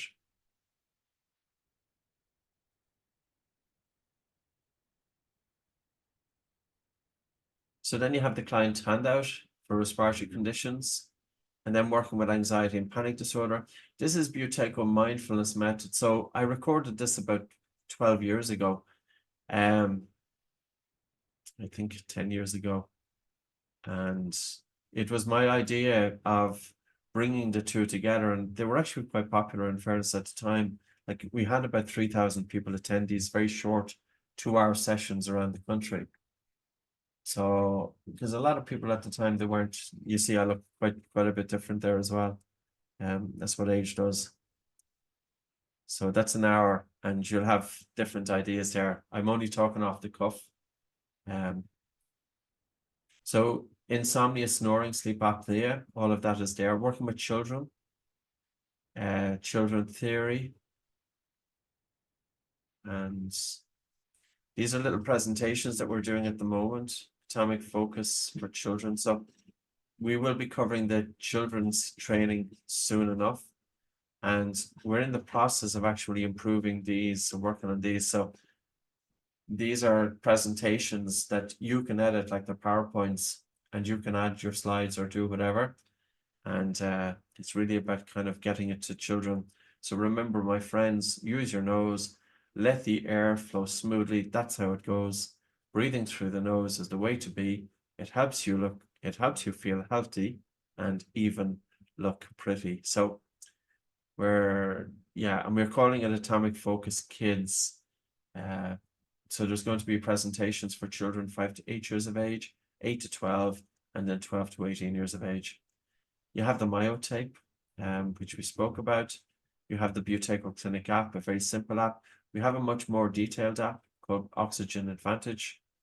So that's also free. The guided breathing audios, you have them here: insomnia, perfectionist tendencies, preparing for an exam. They're also available on Spotify, and you have the Dropbox. Presentations, 30 functions of the nose. The sleep apnea presentation that we looked at yesterday is here. The impact of mouth breathing children. So I'm doing a talk tomorrow. Yeah, tomorrow. That's why I'm in Geneva. So what I Funa, and I will be including, now I probably won't use the presentation, but it will use the information from the presentation. So this is, again, you know, there's about 100 slides there, and it's going through it. We will cover this, and it'll save you a lot of time. So like, our objective is, it doesn't make sense for you have to put presentations together and we have to do them. You know, these here are the frequently used articles that I use: mouth puffing, adult obstructive sleep apnea, nasal pulmonary. So we've already looked at that one, and not that one. And so you just have easy access to them there. They're all there for you. But then we have a library of about 600 papers, and you just put in a keyword. So screening tools are there. I just use the client intake form. Then there's marketing, that when you get your exam, you download your logo. You also add your instructor profile to buteykoclinic.com. You'll actually get business from it. In the main, people tell us that they are getting business from it. So that's good, because people are looking for you. There's an affiliate program as well that's available there. This is the Buteyko online library. So you have, if you put in anything like Buteyko trials, cardio, nasal function, sleep apnea, there's quite a lot of papers there. So you could put in myofunctional therapy.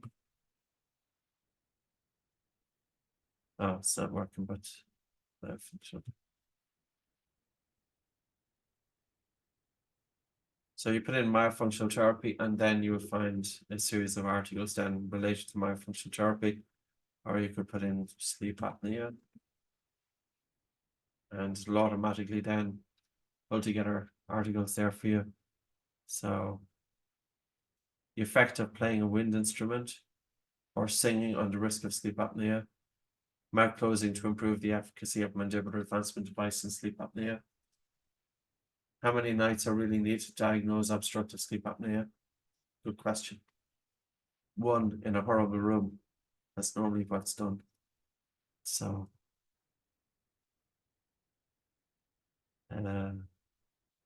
yeah, so you can go through that yourselves. There's also books there, actually. You know, I don't know, like Buteyko's old books, they're translated, some of them. That's a great little book there, actually. It's not little, but this is a 1994 book, Behavioral and Psychological Approaches to Breathing. It's out of print, you can't get it. So you've got a PDF of it. Got some of Buteyko's books, a few of his books there, actually. The Science of Yogi, 1903 book, talking about nose breathing. Shut Your Mouth and Save Your Life, going back to the 1800s, talking about nose breathing. So yeah. The Breath of Life or Mal Respiration, 1862. And the only reason I put them in was because some of the stuff is actually still relevant. So I need to go back in. And then there's, I'll just quickly go down through it, sorry now, because I'm conscious of time. You've got some ebooks there as well. The anxiety-free book that we spoke about earlier, you've got an ebook of it there. Buteyko Meets Dr. Mew. I'm rewriting these 2 books here. Always Breathe Correctly and Buteyko Meets Dr. Mew. Close Your Mouth is quite a popular book, always has been. That was always our manual that we used, a little Close Your Mouth book. Cleansing Reactions and Detoxes, we will go through that. And then you've got older stuff here. So insurance providers. So there's a lot of stuff there. Probably don't feel overwhelmed by the amount on it. You know, it's more so as a support. Like, this is going to be the key, and then the monthly refresher meetings that we meet up. then you can ask any questions and things like that.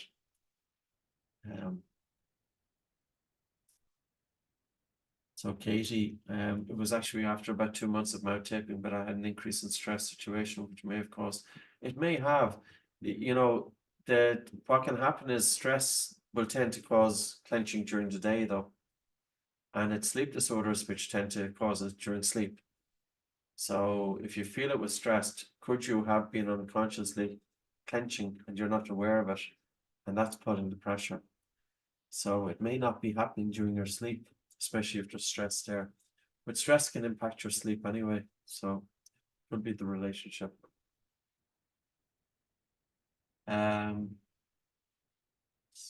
There's an interesting paper on high ventilation breathwork if anybody wants the link. Thank you, Lee. I think I've read that actually. It's interesting. All the psychiatrists, psychologists, and consultants regarding hyperventilation say that holotropic breathing destabilizes the nervous system and people come to them after such breathing. So I don't know, Gust. Yeah, I don't know. Yes, it can be terrifying when not held well, particularly for PTSD survivors. Like when I'm working, what I learned from breathing is that breathing is very powerful. And especially with this group of people, PTSD, panic disorder, anxiety, I feel much more comfortable going really, really gentle and gearing it up. Because when I went in too quickly, I really made mistakes. And I did put people into panic disorder. Put one guy into hospital. So that's from doing the nose and blocking exercise, which is a gentle exercise, you know. So that's why I'm just kind of more risk averse. I want to go with the easy stuff, and I've seen good results from it. I've seen tremendous results with panic disorder. Seen one guy, I was working with him. He was hospitalized with depression every 6 or 8 weeks, and we were able to keep him free from hospitalizations only by changing breathing. I've also seen a number of our instructors who had addictions to cocaine and hard drugs using breathing exercise as a means of their rehabilitation. And PTSD would have been an issue there. You know, when somebody is addicted to hard drugs, they're looking for it as an escape of they're wanting to bring silence to their mind. So we're using breathing as that inroad. So I think it really will depend. I think you can't go wrong when you go very, very gentle and you're safely just gearing it up. Whereas if you do a long breath hold, it is a stressor. That's when you can bring on problems. And I would have to put, yes, while holotropic breathing and hyperventilation bring results, and I understand how they could be. Well, I don't understand the full mechanism, but I understand how they could bring results. Yeah, it's just, I suppose I'm more biased towards this lighter stuff, yeah. So yeah. So great. I think we're finished for today again. And the session is recorded, so we will upload it to the training portal. So you should have it tomorrow. I'm going to make sure it goes up this evening because I've got the conference tomorrow. And then we will see you back. It's the 5th, isn't it, that we're back? Yeah. Okay, great. Now, we do have that refresher meeting on the 31st. So you're all welcome to come back in. You know, you have the link and you'll see it on the training portal. There's a 10 a.m. to 11 a.m. for people in Europe. So it's London time. And then I think there's a 4 to 5 p.m. But you'll see the precise dates and the link there. Okay. So we'll see you in a few days. Okay. Bye. Best with your presentation.